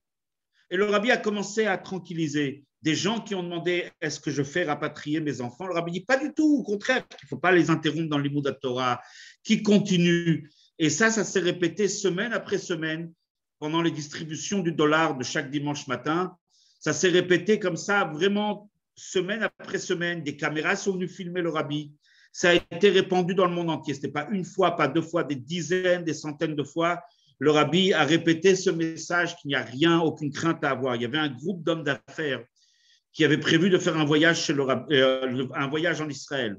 Et donc, ils sont venus et ils ont dit au rabbi, est-ce qu'on maintient le voyage? Le rabbi dit, pas seulement vous maintenez le voyage, mais vous allez chercher d'autres membres encore qui vont s'associer à cette délégation. On se rappelle à l'époque que toutes les compagnies avaient suspendu leur vol pour Israël. Et la seule compagnie, bien sûr, c'était El Al. Et donc, les gens, je me souviens, il y avait des billets à 10 francs. On pouvait acheter un billet pour aller en Eretz Israël à 10 francs. Et on pouvait se rendre en Eretz Israël. Au contraire, les Israéliens, ils demandaient, venez, il n'y a pas de problème. Ils essayaient d'inviter le max. Et le rabbi a encouragé Pachout d'aller en Eretz Israël, qui n'ont aucune crainte à avoir. Quand la menace des Scuds s'est fait sentir, le rabbi a dit que les Scuds il n'y aura personne, aucun juif ne va être touché par ces Scuds. Au début, on pensait que les Scuds n'allaient pas tomber sur Israël. Mais le rabbi n'a jamais dit une chose pareille. Le rabbi clairement a dit que les Scuds n'allaient toucher aucun juif. Lorsqu'on lui a demandé, puisque les gouvernements israéliens avaient peur d'une attaque bactériologique, chimique, est-ce qu'on doit mettre les fameux masques à gaz? Ça n'a rien à voir avec les masques qu'on met aujourd'hui. C'est des masques avec une sorte de nez d'éléphant, comme ça, il fallait déboucher. Enfin, c'est toute une complication. Le rabbi a dit, pourquoi faire peur aux populations? Pourquoi on n'en aura pas l'utilité? Le rabbi a clairement dit, il n'y en aura pas d'utilité. La menace a commencé à se faire sentir au fur et à mesure. Et il y a eu un ultimatum qui a été posé aux Irakiens. Je crois que c'était le 12 janvier, quelque chose comme Chavav Tevet. Je me rappelle parfaitement, puisque je me trouvais justement, j'étais pour on va dire peut-être 2 jours chez le rabbi à ce moment-là. Et donc, je me souviens que l'ultimatum ayant été terminé le 12, tout le monde tremblait. Qu'est-ce qui allait se passer? Et bien sûr, la tension était au plus haut, au plus fort, surtout en Eretz Israël. Et chez nous, chez les Juifs de France, c'était la tension. Mais en même temps, on savait ce que le rabbi avait dit. Je me souviens encore, et il y a un Juif que je voudrais mentionner, un Juif chaleureux, un Juif plein de chayut chassidit, et qui a, surtout à ces moments-là, a été vraiment, à l'époque, on n'avait pas Internet, on n'avait pas les moyens d'aujourd'hui. Et lui, il a tout ce qu'il disait chez le rabbi, il savait tout, il nous transmettait, c'est le Rav Rouven Matosov. Et à l'époque, on faisait Farbrengen à Sinaï. Et dans tous ces Farbrengen, à chaque fois, il rappelait, il ramenait, ne vous inquiétez pas, le rabbi a dit ceci, le rabbi a dit cela.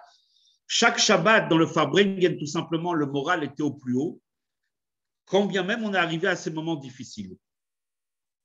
Et donc, le fameux soir, j'étais chez le rabbi. Et c'est vrai que moi, j'ai vu sur le rabbi, malgré tout, un visage très retsini. On ne savait pas, enfin, personnellement, je ne savais pas ce qui se passait à la minute même. Mais par la suite, après la tfila de Mariv, de Arvit, on a su que l'Amérique venait d'attaquer l'Irak, au début par voie aérienne. Et ça, je me souviens que le rabbi avait un visage très grave. En même temps, le rabbi a encouragé, il a vraiment, si on peut dire, encouragé tous les Juifs à ne pas avoir peur. Et lorsque Mariv était terminé, on a chanté Utsu Etza Betufar, qui a rapport avec Purim. Et là, le rabbi a encouragé 1 ou 2 fois, d'après ce que je me rappelle, avec la main, mais c'était très, très fort. On a senti que le rabbi, il était en train de combattre, tout simplement. Et donc, il y a eu une première vague d'attaques aériennes. Et bien sûr, les Irakiens n'ont rien répondu. Tout le monde pensait que ça y est, c'était fini. Baruch Hashem, on a gagné. Mais très rapidement, la situation a changé. C'était une tactique irakienne de faire le dos rond. Et ils ont commencé à envoyer des Scuds sur Eretz Israël. Le premier Scud, quand il était en route, il y avait 7 minutes à l'époque, je me rappelle, pour ne pas citer Radio J. Ils étaient en ligne directe, je me rappelle, avec le Dover Tzahal en Israël. Et donc, dès qu'il y avait un Scud qui partait d'Irak, je crois qu'il y avait une histoire de 7 minutes. Et donc, c'était la panique. Les gens, ils attendaient. Je me rappelle, en France, on s'appelait les uns les autres. T'as entendu, il y a un Scud qui est parti, il faut dire Teilim. Et bien sûr, nous, les chassidim du Rabbi, on essayait de relayer ce que le Rabbi avait dit, d'être tranquille, de ne pas avoir peur. Mais il faut comprendre dans ce contexte que beaucoup de gens étaient terrorisés, ils ont de la famille en Israël. Voilà. En tout cas, le premier scud est tombé, les Israéliens avaient très peur, il s'est avéré qu'en fin de compte, il est tombé, il a explosé, mais aucun dégât humain. Et donc, on a cru que c'était un seul, et en fin de compte, il y a eu un deuxième scud, un troisième scud. Pour la petite histoire, là, après, je suis bien sûr, j'étais 2 jours chez le Rabbi à ce moment-là, et bien sûr, le reste, j'étais en France. Je me souviens qu'à l'époque, je suis revenu un jour, je travaillais à l'école Sinaï, je travaille toujours d'ailleurs là-bas, mais entre-temps, il y a eu un FSEC. Je revenais de l'école Sinaï, et donc sur l'autoroute, j'entends comme ça à la radio, j'entends qu'il y a un scud qui envoie pour aller en Israël.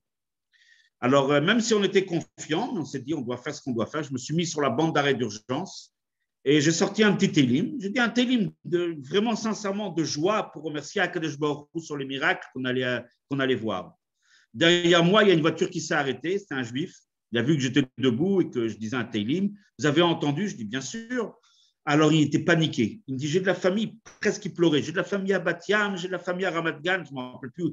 Partout, et j'ai peur, je suis terrorisé. Je dis, le Rabbi a dit que rien ne va se passer de mal. Par contre, si vous pouvez faire quelque chose, il me dit, oui, bien sûr. Je dis, vous voulez mettre les tefilines? C'était, je pense, 3-4 heures de l'après-midi, 5 heures, je n'ai plus le souvenir exact. Et il y a une deuxième voiture qui est venue derrière aussi, on a mis les tefilines, et je leur ai dit, il faut danser de joie. On a dansé Utsu et Tzav et Toufar. Et Baruch Hashem, il y a eu comme ça 39 scuds qui sont tombés sur Eretz Israël. Chaque scud son miracle. Il y a un programme aujourd'hui, à chaque enfant son histoire. Alors, on peut dire aussi à chaque scud son miracle. C'était un véritable programme qu'Akadosh Baruch Hu nous a proposé, un programme de miracles qu'on a pu voir. Je ne sais pas combien de temps il faut parler, il faut peut-être me dire. Je ne sais pas, est-ce qu'on a encore un petit peu de temps? Vous pouvez y aller. Surtout qu'on n'a pas encore touché du doigt le Purim de Tafshin Nun Aleph. Alors, je vais être très rapide. Ça reste passionnant. Je vais être très rapide. Il y avait à l'époque, donc on habitait à Brunois, et j'habite toujours à Brunois, et il y avait des Bachourim. Parmi les Bachourim, il y a des Shluchim qui viennent d'Amérique. Il y avait un Bachour que je vais citer qui s'appelait Shloimi Reitport. C'est un des Shluchim ici, je ne sais pas si quelqu'un s'en rappelle. Et il venait plusieurs fois manger Shabbat, Soudat Shabbat à la maison. Et lui nous a raconté une histoire incroyable. Il nous a raconté que dans quelques jours, il va en Eretz Israël pour le mariage de son frère qui s'appelle, je crois, Chaim. Maintenant, l'histoire, il y a même la vidéo d'ailleurs où son père, il passe devant le rabbi. La Kala, lui, le Khatan, il vient de Borough Park, ils sont à Borough Park si je ne me trompe pas, et la Kala, elle est de Bnei Brak. Maintenant, le père, le Rav Reitport, il est passé devant le rabbi. Il a dit au rabbi, vu la situation, est-ce qu'il ne serait pas plus sage de reporter le mariage, le faire à New York? Le rabbi a dit en aucun cas, il faut le maintenir en Eretz Israël. Et le rabbi a même rajouté, ça je me rappelle que Shloimi, le Bachour, nous a raconté, il a dit même si on peut le faire un peu plus tôt dans l'après-midi, ça serait bien. Ok, donc le mariage a été maintenu à Bnei Brak. Et dès que la choupa a commencé ou fini, je ne me rappelle plus le détail, on a entendu un boom terrible. C'était un scud qui venait d'atterrir sur Bnei Brak. Il s'est avéré quelques instants plus tard que le scud a tapé un bâtiment de 6 appartements et un petit bâtiment. Le bâtiment a été pulvérisé. J'ai vu par la suite les photos après de Shloimi. Shloimi, il a pris les photos. Et j'ai vu ces photos, le bâtiment a été pulvérisé. Il n'y avait même plus des pierres, c'était de la poussière. Et il y a eu 0 mort. Pourquoi? Parce que dans ce bâtiment, c'était l'appartement où habitait la Kala. Donc, elle était au mariage avec toute sa famille. Vous allez me dire, oui, mais il y a 5 autres appartements dans le bâtiment. Oui, mais en Eretz Israël, et surtout quand on est à Bnei Brak avec des Juifs qui sont Shomrei Torah ou Mitzvot, il y a une sorte d'union qui se fait entre les voisins. Tous les voisins étaient invités avec leurs enfants, leurs petits-enfants, enfin, je ne sais pas. Tout le monde était invité au mariage. Le mariage, s'il aurait eu lieu en Amérique, c'est sûr et certain qu'ils n'auraient pas payé un billet pour aller au mariage d'une voisine. Mais là, c'était à 2 pas, c'était dans un salon à Bnei Brak. Donc, ils ont tous été là-bas. Et c'est ce qui les a sauvés. Ça, c'était une petite histoire que m'a raconté ce Bachouk quand il est revenu. Il nous a raconté ça. Et il y avait comme ça 39 histoires extraordinaires. des scuds, et je ne veux pas tous les raconter ici parce que, encore une fois, c'est long, et chacun des 39 scuds, c'était une histoire bifnei atzma, c'était une histoire en elle-même, un miracle extraordinaire. Et comme le Rabbi l'avait bien dit, comme le Rabbi l'avait bien prévu et prédit, dans une voix claire qui était le seul à pouvoir le dire, il faut savoir que lorsque le Rabbi a affirmé qu'il n'y aurait aucun problème d'une façon tellement certaine, on imagine la responsabilité qui est la sienne, qui prend sur ses épaules lorsqu'il dit que rien va arriver, qu'aucun juif va être touché par les scuds. Personne ne peut prendre un risque aussi grand si ce n'est que le prophète d'Akadosh Baruch Hu, que la parole d'Hachem est dans sa bouche. Ça, c'est une évidence. Maintenant, pour l'histoire de Purim, alors il y a le Rav Goldstein, qui est l'aumônier, le chaplain, l'aumônier de l'armée américaine, qui passe devant le Rabbi et qui dit au Rabbi qu'il s'apprête à voyager en Arabie Saoudite, parce que là-bas sont stationnés les soldats américains qui combattent, et parmi eux, il y a beaucoup de soldats juifs. Il a reçu les autorisations saoudiennes, ce qui était à l'époque assez rare, et il a reçu les autorisations pour aller leur lire la Megillah, amener des Mishloach Manot, etc., etc. Le Rabbi lui a dit c'est du temps et de l'argent et des efforts pour rien, parce que d'ici Purim, la guerre sera déjà sûrement terminée. Il faut savoir que lorsque la guerre a commencé, c'était à peu près 5 semaines avant Purim, tous les experts militaires, vraiment je m'en souviens, on écoutait la radio d'une façon intense, tous les experts militaires ont tous plus ou moins pensé que l'Amérique allait finir, la coalition allait finir par sortir victorieuse, mais au prix des mois et des mois de guerre, et ils avaient peur que ça soit une guerre comme les Russes en Afghanistan, qui en fin de compte ils ont perdu, comme les Américains eux-mêmes au Vietnam, etc. Mais ils ont dit, même s'il y a une victoire, il ne faut pas tabler sur une victoire avant la fin de l'été. Et le Rabbi a dit, d'ici Purim, la guerre sera déjà terminée, ce qui en soit déjà quelque chose d'assez grand. Beaucoup de Chassidei Chabad, ils ont entendu ce que le Rav Goldstein a entendu du Rabbi, et ce qu'il leur a dit, bien sûr, ce qu'il leur a transmis. Et ils ont déformé, ils ont dit, le Rabbi a dit, ils n'ont pas pensé, ils n'ont pas fait exprès. Le Rabbi a dit que la guerre va se terminer à Purim. Également, le Jewish Press, qui est un journal juif américain, je ne sais pas volontairement ou pas, ils ont publié le Rabbi de Lubavitch, je me rappelle du titre, le Rabbi de Lubavitch de Point, la guerre va se terminer le jour de Purim. Lorsque le Rav Krinsky, celui qui accompagne le Rabbi Yoel, qui est son chauffeur, son secrétaire, et lorsqu'il a vu, c'est lui qui avait un des secrétaires qui avait la responsabilité de présenter des articles de presse au Rabbi. Lorsqu'il a vu ce journal, il était terrifié. Il a dit au Rabbi, regardez, en 2 mots, si ça s'avère que ce n'est pas juste, après, qu'est-ce qu'on va dire? Non, le Rabbi n'a jamais dit, c'est difficile. Quand une fois une chose a été dite, c'est très difficile de revenir en arrière. Et le Rabbi, lorsqu'il a entendu ça, à 2-3 occasions, le Rabbi a rigolé, le Rabbi a souri, il a fait avec la main comme ça, comme pour dire « Ah, laisse tomber, t'inquiète pas ». Et à un moment donné, une des fois que un des secrétaires, ou le Rav Kinsky ou un autre secrétaire, je ne me rappelle plus, a dit au Rabbi « Mais tout le monde dit au nom du Rabbi que la guerre va se terminer le jour de Purim ». Alors le Rabbi, il a dit juste un petit mot « Nous, Zolzaï Nazay », que ça soit ainsi. En 2 mots, vous voulez vraiment? Alors que ça soit comme ça, je n'ai pas peur, il n'y a pas de problème. Voilà comment le Rabbi transmet la nevoie. Kamouvan, bien sûr, tout le monde se rappelle. En tout cas, moi, je me rappelle de façon très claire. La veille de Purim, pour la petite histoire, il y a un chaliar du Rabbi à Manhattan qui s'appelle le Rav Metzger, qui a publié, si je ne me trompe pas, dans New York Times, le Rabbi de Lubavitch affirme que demain, la guerre va se terminer. Je peux vous garantir, pour ceux qui l'ont vécu, et je l'ai vécu, c'était hors de question qu'une guerre se termine le lendemain à Purim. On n'était pas du tout dans cette configuration et dans ce cas de figure. On était très, très loin de cette fin heureuse. La veille de Purim, alors que lui, il a publié dans le journal. On a même montré ce journal au Rabbi. Le Rabbi a souri énormément. Je me souviens, c'est des souvenirs personnels, le matin de Purim, je vais pour la lecture de la Megillah à la Yeshiva à Brunois. Je rentre dans la voiture, j'allume la radio. Il devait être 8 heures du matin, quelque chose comme ça. L'armée irakienne a signé sa reddition. Les paroles du prophète se sont avérées d'une exactitude incroyable. Aucun juif n'a été touché par les scuds. La guerre s'est terminée à Purim. Véritablement, c'était quelque chose d'extraordinaire. Véritablement, on a vu des miracles, on a vu des nissim qui sont liés avec Purim. Maintenant, juste pour terminer, j'ai raconté tout à l'heure l'histoire de Purim 1953, Tafshin Yud Gimel. Et il y a un rapport avec ce Purim-là, puisque quelques jours avant Purim, le rabbi a pris le Mahamar qu'il avait dit à l'occasion justement de Hura, à l'occasion de Purim 1953, Tafshin Yud Gimel.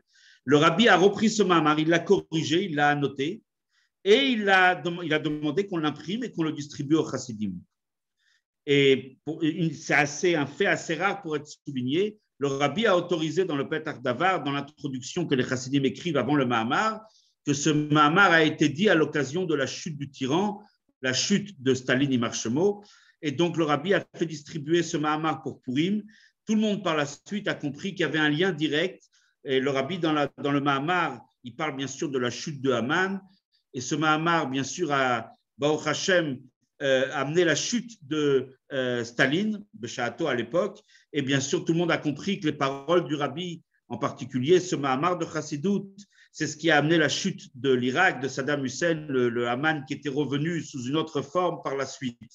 Donc, on peut dire que ce Mahamar a amené plusieurs miracles. Alors, peut-être, on est encore dans les jours de Purim. Ça serait peut-être bien d'étudier ce Mahamar. Tout à l'heure, chez nous, à la Choule, quelqu'un l'a répété. Et c'est vraiment un Mahamar exceptionnel, un peu, par moments un peu difficile. Le Mahamar de Tafshin Yud Gimel à Ken Karou Leyemeh à Purim Haele. Juste pour terminer, au moment où la guerre s'est terminée, avec tous ces miracles qu'on a vus, ces miracles exceptionnels, chaque scud c'était un miracle. Juste pour la petite histoire, à Kfar Chabad, ils se sont retournés pour faire Boï Beshalom, c'était un Shabbat, et à ce moment-là a explosé un scud, quasiment à Kfar Chabad. Et tous les vitres de la choule du Beth Menachem ont sauté, toutes les choules de Kfar Chabad, et les chassidim étaient tellement sûrs, ils étaient tellement certains des paroles du rabbi qu'ils ont continué et ils ont dansé dans la choule, malgré le bruit terrible et malgré les bouts de verre, etc., etc. Il s'est avéré que le scud est tombé pas très loin de Kfar Chabad, dans un verger, un champ d'orangers, et à part un peu quelques oranges qui ont produit un peu de jus d'orange, il n'y a pas eu aucun dégât. Ça, c'était un des 39 scuds, et il y en a eu d'autres. Il y en a un qui est tombé dans une poubelle. Enfin, pas une poubelle, c'était la grande déchetterie, la grande décharge, pour ceux qui connaissent, entre Bnei Brak et Tel Aviv, sur le Kvish Géa. C'est d'ailleurs protégé par des murs, on ne le voit pas. Mais quand on passe avec l'avion, des fois, on peut le voir. Un scud est tombé là-bas. Un autre scud a fait exploser une tour à Tel Aviv, mais elle était en construction, il n'y avait personne dedans. Et des miracles comme ça, les uns après les autres, les journaux israéliens montraient ces miracles. Ronnie Milo lui-même, dans une émission de télévision il n'y a pas très longtemps, il a raconté, il a dit, écoutez, moi non plus, je ne suis pas très croyant, je ne suis pas très religieux, mais forcément, je suis obligé de vous raconter ce qui s'est passé avec le rabbi de Lubavitch. Tout le monde a compris que le rabbi a prédit dans une prophétie incroyable, et les chassidim ont eu même l'idée d'organiser des moments de joie, de danse, mais pour X raisons, certains ont dit non, ça serait peut-être pas, c'est pas décent, il y a peut-être eu quand même des morts parmi les non-juifs, etc. En fin de compte, le rabbi a dit qu'au contraire, il aurait fallu danser. C'est ce qui aurait amené la Géoula. 2 jours après, il y a eu la Sikha où le rabbi dit « Faites tout ce que vous pouvez. Moi, j'ai fait ce que j'avais à faire. » Et bon, ça c'est maintenant, on ne va pas revenir là-dessus. Il y a encore beaucoup de choses à faire. On a encore maintenant, puisqu'on sait qui est le rabbi, on sait qu'est-ce que le rabbi il a amené, qu'est-ce qu'il a entraîné. Le rabbi nous dit que la Géoula, elle va venir au prix d'une seule chose, qui est Kabbalat, Pnei Mashiach Tzidkeinu Tekef Umiyad, de recevoir et d'accepter l'identité visuelle du Mashiach Tzidkeinu. C'est l'explication que donne le rabbi dans la Sikha de Chaye Sarah Tafshin Bet. Donc, que maintenant, après avoir entendu tous ces miracles de tous les Purim, qu'on puisse être zoché du dévoilement définitif du rabbi qui nous sort de la galouté Kefumiyad Mamash le plus rapidement possible, encore dans ces jours de Purim, que ce soit la Géoula Amitit Ve'Ashlema, Chi Adoneinu Moreinu Ve'Rabbeinu Melech HaMashiach Le'olam Va'ed, L'chaim, L'chaim. L'chaim, L'chaim, extraordinaire, un grand échauffeur Rebbe. Baruch Hashem, c'est toujours aussi passionnant. Et hein? Un peu long aussi. Toujours aussi un peu long. Baruch Hashem. On essaiera de faire mieux la prochaine fois. C'est un package. Baruch Hashem. Et non, ça me rappelle. C'est vrai que c'est des choses. Quand on entend ces histoires, on se dit, mais c'est des histoires qu'on a entendues. Mais des fois, on les a entendues quand on était jeunes. Et le fait de les entendre maintenant, et surtout avec la période où on vit, que quand il y a cette énorme tension, on a l'impression de comprendre ce que vous dites, parce qu'on le ressent, qu'on ne sait pas de quoi est fait le lendemain. Personne n'a les épaules pour dire que la semaine prochaine, on ne sera pas en confinement. Et là, il y a un rabbin de New York qui arrive et qui se permet de dire, c'est quand même énorme, c'est une achayout énorme que le rabbi prend. Les chassidim eux-mêmes devaient être éblouis par cette audace, Kipchuto. Donc on comprend un peu mieux avec un regard d'adulte et aussi, et voilà, d'entendre ces histoires-là et de manière en plus si bien racontée, et aussi on voit les choses qui se sont échelonnées, exactement à quelle date, etc. Ça nous donne un petit peu de courage déjà pour traverser cette période. L'espoir que le rabbi dit que c'est pour le bien. Comme Macha City l'a cité la Bijulchem.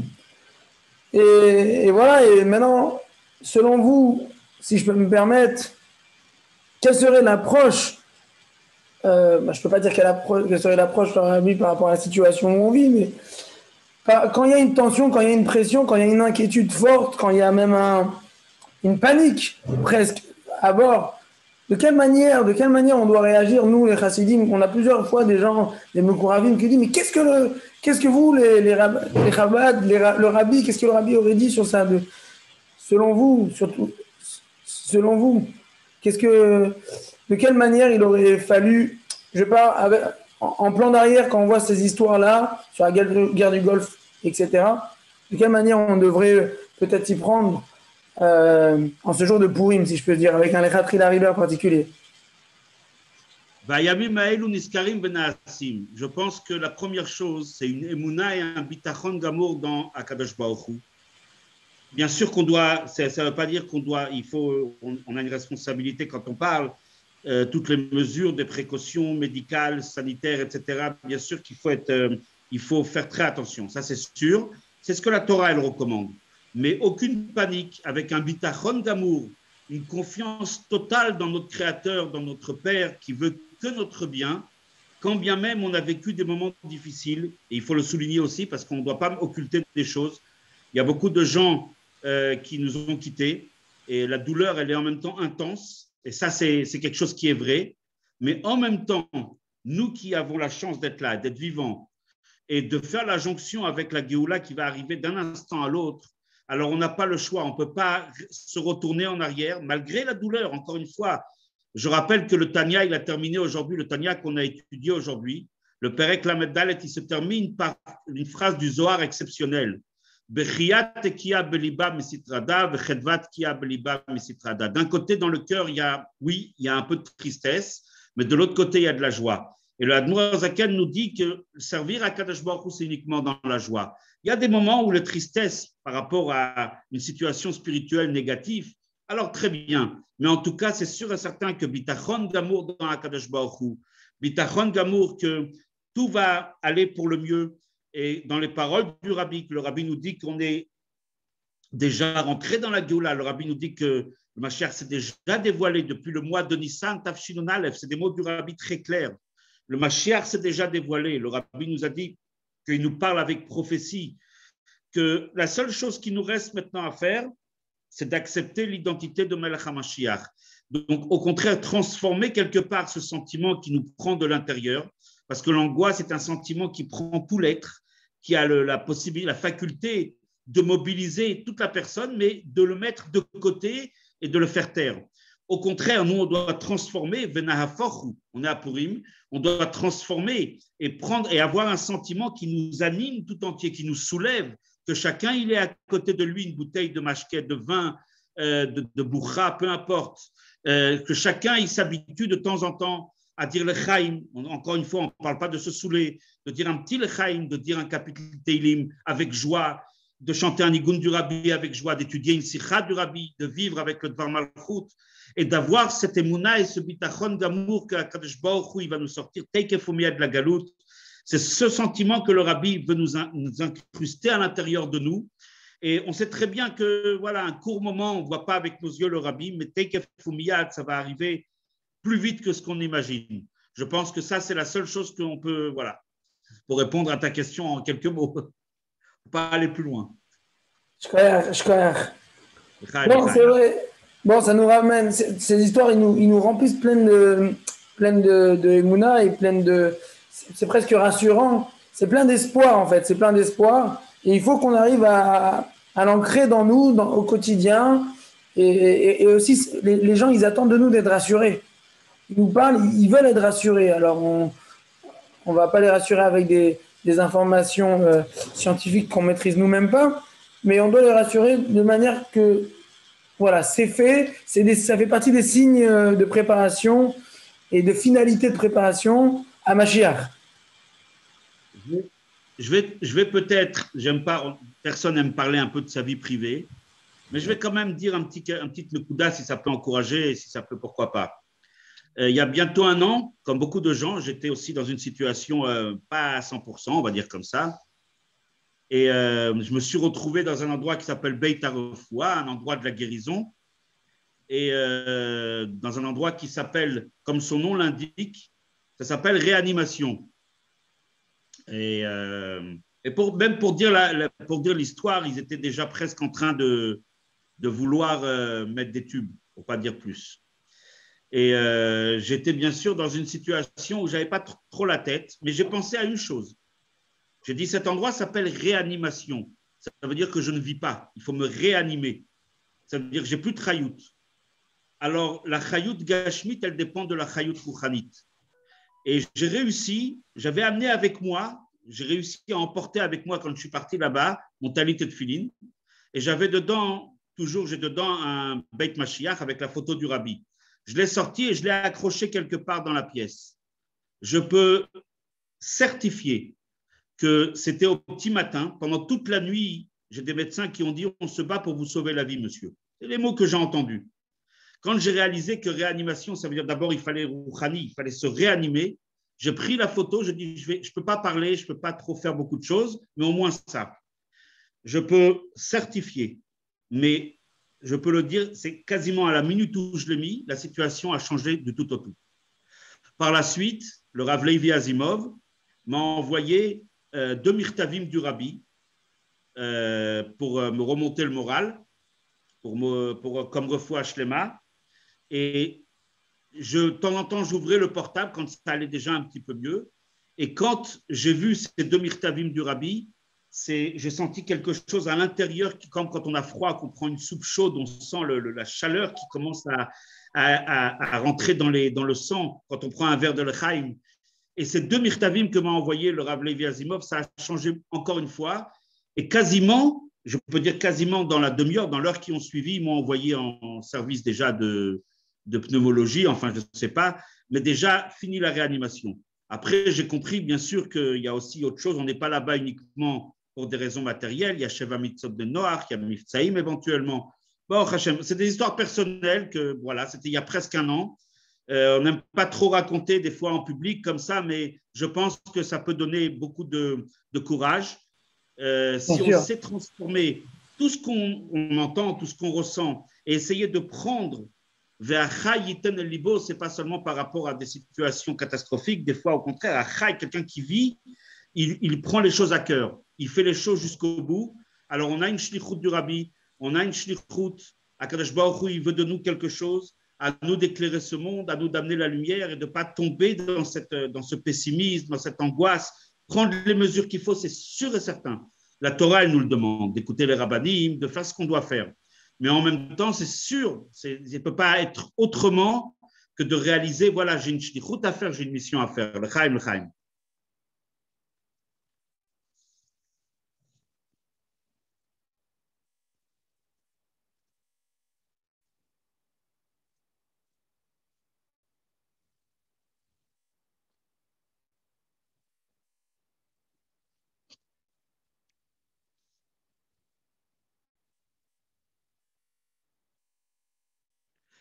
Rav Levi Uzan, c'est moi qui va faire l'animateur. Ouvre ton micro, je te passe la parole. Ah mince, mon micro il était. Ok, alors je pense à vraiment ça donne. Non, ces petits famringen là, ça régénère un petit peu, ça donne la chayout. Et ça nous aide à surmonter tout ça et à vivre ce Pourim. On est encore dans Pourim Meshulash. Et je pense que Pourim, on dit Mishenich Lasadar, Marbim Besimcha. Ça veut dire quoi Marbim Besimcha? A priori, qui n'a pas envie d'être Besimcha? Et Pourim, on doit être jamais. Alors on essaye, on va boire, on va essayer de sauter sur la table, c'est bien. Mais comment on est vraiment Simcha? Eh bien, en Simcha ki atarat asfekot. Enlever les doutes, se supprimer les doutes, enlever ce pessimisme, enlever ces angoisses, etc. Ça, c'est la vraie Simcha. Et c'est intimement lié avec Bitachon. Comme on voit que la Simcha de Pourim et le Nes de Pourim, il est lié avec la Emouna et le Bitachon. Donc c'est cette Emouna, Bitachon, de manière générale, que tout vient de là-haut. Et que Shem Shemachim à la Tov, et aussi, Beofan Klali, la Emouna, le Bitachon en Mashiach. Et de vraiment ressentir que Hot, et Anavi Maltiraou. Donc, voilà, c'est très important, c'est d'écouter ça, de se ressentir et même de le partager autour de nous. Là, ce soir, on est 70 à pouvoir l'entendre, peut-être plus parce qu'il y a peut-être des fois plusieurs personnes devant le même écran. Mais je suis sûr que nous, on doit être aussi des réverbères. On doit nous-mêmes éclairer et rassurer autour de nous. Les gens, ils attendent ça. Ils attendent Pachout. Rabbi Yosef Senik, est-ce que vous nous recevez? Est-ce que vous voulez peut-être dire le mot de la fin, ou est-ce que vous avez peut-être envie de mettre en... Le mot de la soif. Hein? On veut dire les chaim. C'est les chaim. Okay. Vous parlez, moi je dis les chaim. Ok, les chaim. Venez à Farou, on va changer. Chacun rebelle, comme il dit Lévi, ça donne beaucoup d'encouragement. Et Lévi rappelle bien qu'on est tous on a tous cette acharayut de diffuser autour de nous. Et d'ailleurs, c'est le dernier Idvadut de Purim en semaine, Purim Mzayin. Le Rabbi a parlé longuement de cette idée que Nassi ou Akol, que maintenant le travail, ça doit passer du Nassi au Akol. Que on est tous responsables dans ça. Un petit peu le même Tochen que Chafret Nissan. Donc le Chaim Yeshar Koach, que ça amène Niskaim Venasim, que le Ikar de tout ça, c'est que on puisse nous ressentir le fait que les Nevi'ot du Rabbi, les miracles que le Rabbi fait, et le diffuser autour de soi, et le Ikar qu'on puisse voir Bene Bassar, la Edgalou du Rabbi, Tekef ou Miyad, Mamash, Yeshar Koach, Lévi, Yeshar Koach, Reb Nachum aussi. Lévi, je te laisse le mot de la fin. Et Yeshar Koach aussi.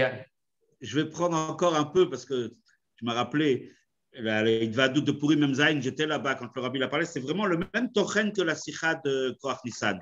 Mais je ne me rappelle plus si c'était ce Farbrengen de Purim ou un autre. J'ai oublié l'année.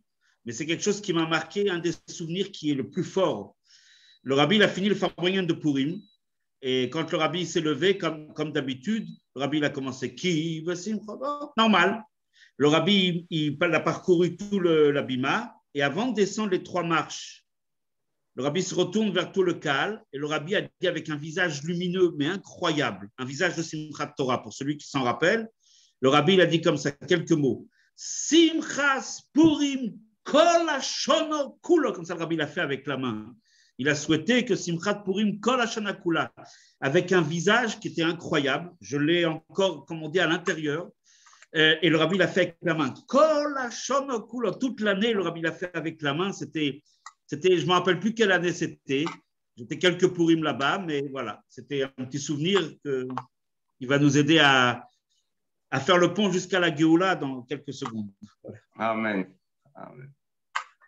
Extraordinaire. C'est peut-être ça le makor de faire les chaim toute l'année. Alléluia. Kol hashana kula les chaim. On demande dans les harotes ici si on peut finir avec une petite anecdote, une petite histoire du Rabbi. Je pense qu'on n'a fait que ça, de raconter des histoires du Rabbi depuis le début. Mais j'ai entendu une histoire que mon père a racontée Shabbat dernier. Il était chez moi. Et c'est aussi une histoire liée avec Purim. Alors, c'était dans les premières années, il y avait j'ai pas tous les détails, mais je pense avoir bien retenu l'histoire plus ou moins. Si Berel vous rappelez de cette histoire et vous avez des choses à dire, je vous invite à intervenir. Ou sinon Rav Dahan qui est ici parmi nous, et je lui souhaite Baruch Haba ou Rabbi Yosef.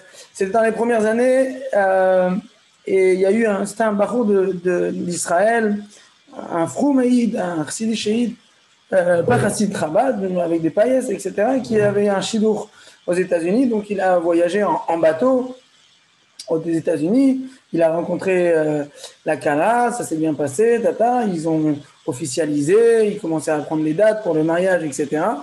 Et malheureusement, quelques semaines après avoir officialisé, ça a cassé.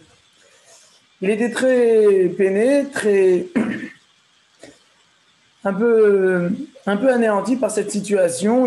Tout un voyage, etc. Il est sûr que c'était bon. Et là, maintenant, alors il s'est dit, je ne suis pas venu en Amérique pour rien, je vais profiter. Alors, ses amis l'ont dit, en Amérique, tu peux faire beaucoup d'argent. Il a trouvé un petit job à droite, un petit job à gauche. Après, on lui a proposé un boulot, mais malheureusement, il fallait être plus présentable. Alors, il a enlevé la barbe. Et après, il a coupé les paillettes après quelques mois. Et après, bon, il essayait de garder Shabbat, plus ou moins, cachère, etc. Bon, c'est devenu... Il est resté des mois et des mois en Amérique. Il a commencé à gagner un peu d'argent, etc. Il s'est américanisé vachement. Il a tiré... Au bout de même plus d'un an ou deux, il pensait plus déjà retourner en Israël. Il a décidé de faire les papiers, la green card. Bref, une fois, il était à Kronheis et il voit les gens courir et très simcha, etc. C'était un Famrigan de Purim dans les premières années. J'ai pas l'année en tête. L'année de Purim. C'était un Famrigan de Purim. Et il voit une grande simcha. Il essaye de se coller comme ça. Et le rabbi, il parle de cette fameuse sikha que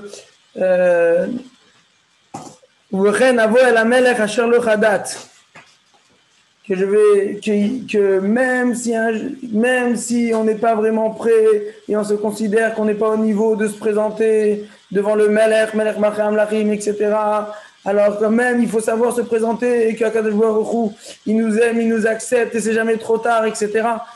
Et le rabbi, il a commencé il s'avance, c'était intéressant. Et le rabbi, il dit, et ça peut être même un juif qui avait avant les pailles et la barbe, et c'est arrivé un moment où il a dû voyager. Le rabbi commence à décrire sa vie. Après, la barbe, elle n'est plus là, et même les paillettes, jusqu'à qu'il ne veut plus repartir voir sa famille, etc., etc. Le rabbi, Pachout, il décrit sa vie, il décrit son histoire. Et à un moment, le rabbi, il fait l'Echaim. Alors, on lui donne un petit l'Echaim, le rabbi, il fait comme ça, le rabbi, il fait un grand l'Echaim. Alors, le rabbi, il dit, nous, bois. Il a bu un peu, le rabbi, il dit, non, faut tout boire. Il a fini tout le verre. Après, le rabbi, il dit, encore un grand comme ça. Et là, il a bu tout le deuxième verre. Il raconte que le rabbi a dit une troisième, et là, il ne se rappelle plus ce qui s'est passé après. Il se rappelle qu'il s'est réveillé sous un banc ce jour-là, le lendemain, et une chose était claire dans sa tête, qu'il faut retourner tout de suite au rien à voir la manière à Charles Khadat. Même si je ne suis pas présentable, il avait très honte du jugement des autres, comment ses parents ils allaient le voir, etc. Il a dit, il est parti, et il s'est marié finalement avec une famille Froum, et il a eu, je pense, plusieurs enfants, presque une dizaine d'enfants, etc. Et cette histoire, il a raconté après Gimal Tammuz. Il a dit qu'après Gimal Tammuz, il est reparti à New York, il est reparti chez Rabbi, et il est parti remercier, et il a raconté cette histoire au OL. Il a dit, je suis venu remercier le Rabbi. On lui a dit, mais pourquoi tu n'es pas venu avant? Il a dit, de me présenter devant quelqu'un que je sais, en me voyant, il lit dans mes pensées, j'avais pas le courage. Là, il est venu dire merci, bref, de cette histoire. Cette histoire, elle est...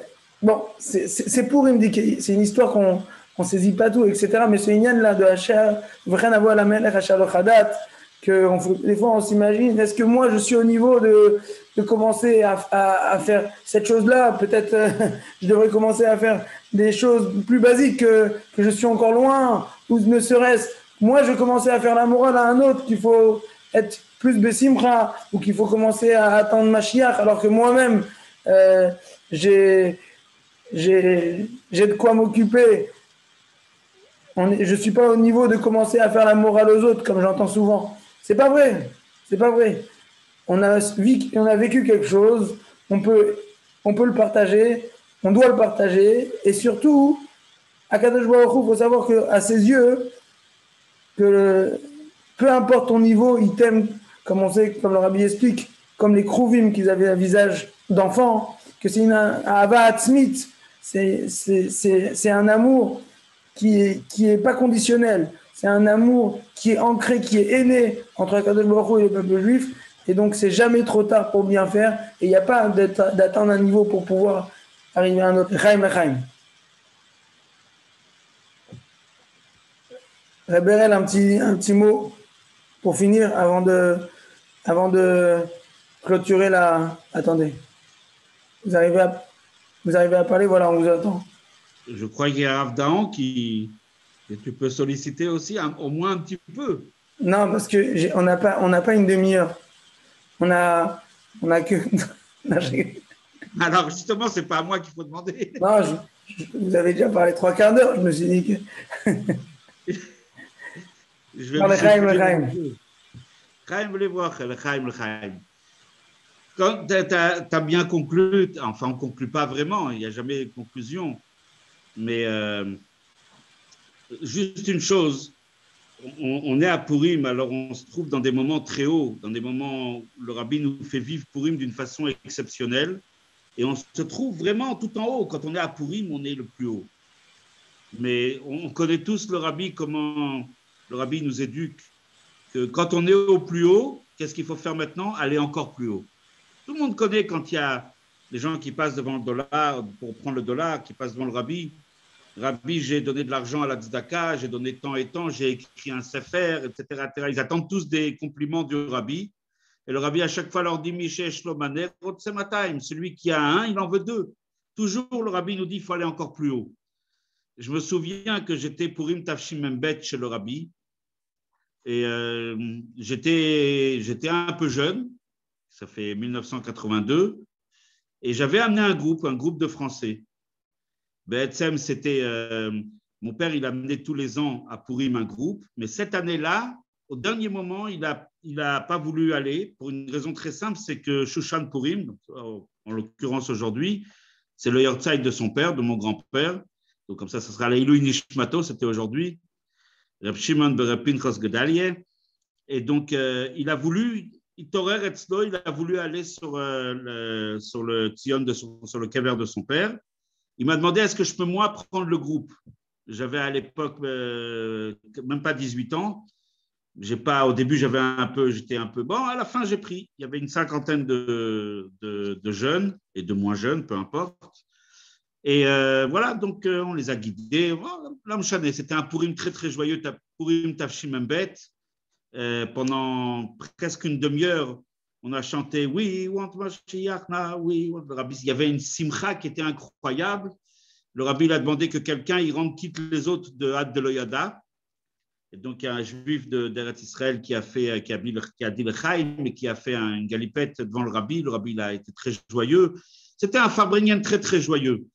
On a pensé à ce moment-là qu'on avait atteint les sommets de la joie, que le Rabbi nous a élevés dans un moment le plus haut possible. Après, quelques jours après, 1 ou 2 jours après, je ne me souviens plus, on est entré en Yechidut chez le Rabbi. J'ai demandé à Rav Groner, à la Shalom, j'ai demandé est-ce qu'on pourrait avoir une Yechidut en français. À l'époque, c'était déjà les Yechidut collectives, mais pas en bas dans 770, dans le bureau. Alors, j'ai dit est-ce qu'on pourrait avoir une Yechidut en français pour le groupe? Bien sûr, je ne sais pas s'il m'a répondu tout de suite oui ou pas, ou il a demandé au Rabbi d'abord, je ne me rappelle plus, mais en tout cas, on a une Yechidut en français. Ce qui est quand même bon, il y a eu plusieurs petits points intéressants pour l'anecdote, comme on dit. C'est que j'ai demandé moi-même, est-ce que je dois rentrer en Yechidut avec le groupe ou je dois rentrer, je crois qu'il y avait des Bachurim ou il y avait des invités d'Eretz Israël. Je ne me rappelle plus là avec qui j'avais pensé rentrer. Rav Groner m'a dit qu'il va me donner la réponse. J'ai compris qu'il allait demander au Rabbi. Il est revenu, il a dit le Rosh Hakfutza, il doit rentrer avec son équipe. Ah, mais c'est intéressant. Quand on est rentré dans le bureau, il y avait 50 personnes, c'est beaucoup quand même dans le petit bureau. Je me suis mis tout derrière parce que je ne voulais pas être devant le rabbi. Je me gênais, j'avais honte. Et au bout de quelques temps, on sait, avant la Yichidout, très souvent, le rabbi, il est avec un… À nos yeux, à nous, il y a une sorte de tension. Le rabbi baisse la tête avant une Yichidout, c'est un moment très, très, très impressionnant. Et là, j'étais derrière, je ne voyais quasiment pas le rabbi. J'entends le rabbi qui dit « À vous, Israël, chaque voutse ». Achter, comme ça le rabbi l'a dit. Où est-ce qu'il est le roche chaque voutsa? Moi, un petit garçon de 17 ans et demi, le rabbi dit « À vous, Israël, chaque voutsa ». Il y avait 50 personnes, des juifs déjà qui avaient déjà fait tchouva depuis un certain temps, etc. Le rabbi m'a appelé roche chaque voutsa. Bon, et il voulait que je donne mon pan en premier. Chacun, il donne le pan. Le rabbi voulait que je passe devant, avant la yichidout, pour donner le pan. Dans cette yichidout, il y a un juif qui est venu d'Eretz Israël et qui est rentré, qui a profité d'une yichidout en français, un juif d'origine du Maroc. Et il est venu aussi avec nous, un juif d'un certain âge. Et donc, au moment où je m'approche pour donner le pan au rabbi, il m'a, comme on dit en français, grillé la politesse. Alors, je dis, il est plus âgé que moi, bien sûr, il est passé devant. Et il a sorti une enveloppe de sa poche et il a dit que c'était au nom du Baba Saleh. Quand le rabbi l'a entendu ça, le rabbi était tout le temps avec la tête baissée, le rabbi il a relevé la tête et il y avait un visage, c'est difficile de décrire un visage, et le rabbi tout de suite a eu un visage lumineux. Quand il y avait une lettre ou un message du Baba Saleh, le rabbi était très joyeux et le rabbi lui a dit comme ça. Après, je me suis mis en arrière parce que je n'avais vraiment pas le courage de mettre comme ça l'oreille et entendre, peut-être que j'aurais dû le faire, je ne sais pas. Le rabbi lui fait comme ça, Timsor le harav Abu Khatsira, comme ça le rabbi l'a appelé. Et il lui a transmis quelque chose, mais bon, j'étais déjà plus tellement à côté, je me suis un peu reculé. Mais ça, c'était pour la petite anecdote. Mais dans la yichidout, le rabbi nous dit, voilà, on vient de sortir de Purim. Encore une fois, toute l'ambiance, toute la troucha, tout le ressenti de ce Purim, c'était un Purim vraiment Tafshimembet très joyeux, comme beaucoup de Purim. Le rabbi nous a élevés à un niveau, on pensait qu'on ne peut pas être plus haut. Et dans toute la yichidout, la nekuda était que ça, c'était qu'une geoula partielle. Comme le rabbi a dit en français, c'était une geoula partiale, comme ça le rabbi l'a dit. Il a dit, et maintenant, le principal, c'est de se diriger vers la geoula complete. Comme le rabbi a dit, on peut retrouver l'enregistrement yichidout de Purim Tafshimembet. Et le rabbi nous a élevés, il nous a dit, attends, tout ça, c'était rien du tout. Maintenant, il y a Chodesh Nissan qui arrive, il y a Chodesh HaGeoula, ça, c'est la geoula complète. Alors, on peut dire, voilà, c'est ce que le rabbi nous demande. On sort maintenant de Purim, chacun il doit sortir. On a encore Purim Meshulash, on a encore demain, comme on a entendu tout à l'heure de Reb Nachum Pinson. On a un Purim, on est encore dans les Yémé à Purim. Le but maintenant, on pense que ça y est, on a atteint le summum de la joie, on a atteint l'extase la plus haute. Le rabbi nous dit, c'est peut-être vrai, peu importe, l'homme chané, maintenant il faut aller devant. On a maintenant Chodesh Nissan qui arrive avec Yudalef Nissan, on a Chag HaPesach, et bien sûr, avant ça, la Géoula complète, comme le rabbi a dit, la Géoula Hashlema, et c'est avec ça qu'on doit transformer, on doit traduire toute cette joie partielle, je comprends la façon dont le rabbi l'a dit, et tout simplement de vivre avec et d'aller vers la Géoula Ametit Vashlema. Et peut-être juste une petite nekuda, la Géoula Ametit Vashlema, ça veut dire quoi, aller vers la Géoula? Qu'est-ce que je dois faire concrètement? Il y a une chose que le rabbi a dit, une chose, vraiment une chose. Et ça, le rabbi, il a commencé à le dire dès après la sikha du 28 Nissan, Tafshinon Aleph, où il a dit faites tout ce que vous pouvez. C'est d'étudier les textes de Géoula et Mashiach. Et le rabbi a dit principalement dans le Likutei Sichot du Nasi Ador. On sait bien que le Likutei Sichot, il n'y a pas du rabbi précédent, il n'y a que du rabbi. Le Likutei Sichot du Nasi Ador, chacun a le devoir, c'est le rabbi qui nous a demandé. Et après Purim, alors on doit s'investir dans l'étude de ces Sichot. Et principalement où le rabbi, vraiment, il nous dévoile tous les secrets, les sichot de Tafshinon Aleph, Nun Bet, toutes les sichot du rabbi en général, d'étudier les sichot de Géoula pour s'imprégner, vivre la Géoula et comprendre ce que le rabbi attend de nous. Et c'est ça, se diriger. C'est la seule chose que nous, on peut faire, Kamouvan, que tout doit être accompagné avec des actes de chesed, d'avat Israël, ardout, un amour inconditionnel pour chaque juif. Ça, c'est une évidence. Mais pour comprendre et pour vivre justement toute la Torah et les mitzvot, tout le miftsaïm, tous les nyanim du rabbi, pour les vivre d'une façon géoulati, pour ça, il faut les lunettes du rabbi. Lui, il voit la géoula. Et ces lunettes, c'est ces sichot qu'il faut étudier, les sichot de Géoula et Mashiach. Voilà, le chaim, le chaim.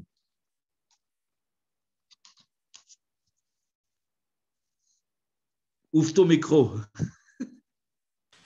Shkayach extraordinaire. À chaque fois, je le teins parce que je pense que quand il n'y a qu'un micro ouvert, eh ben, il n'y a même pas l'écho de l'autre, donc la qualité de son est meilleure à bon entendeur.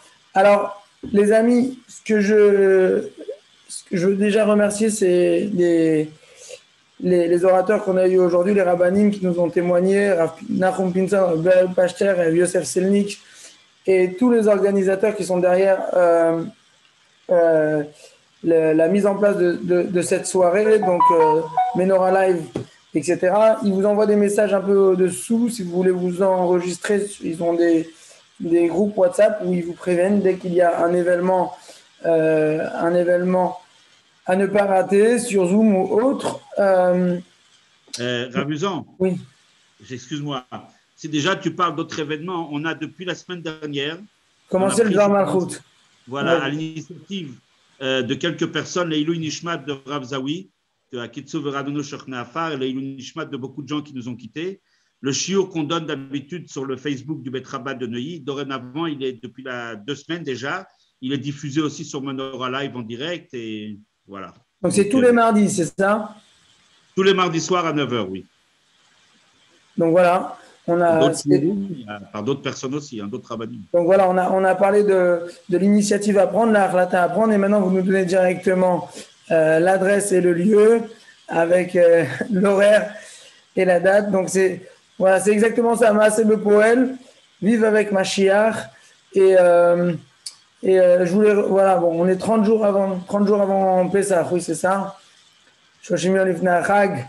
D'ailleurs, il y a un vieux minag de commencer à apprendre les minagim et les Ilchot Purim de Pessah déjà le soir de Purim. C'est pas pour casser l'ambiance, mais c'est pour pour amener Purim à Gan Seyor toute l'année. Et Chaim à tout le monde, voilà. Merci beaucoup, et si Dieu veut qu'on essaye de se retrouver pour encore des événements, mais c'est des événements partiels.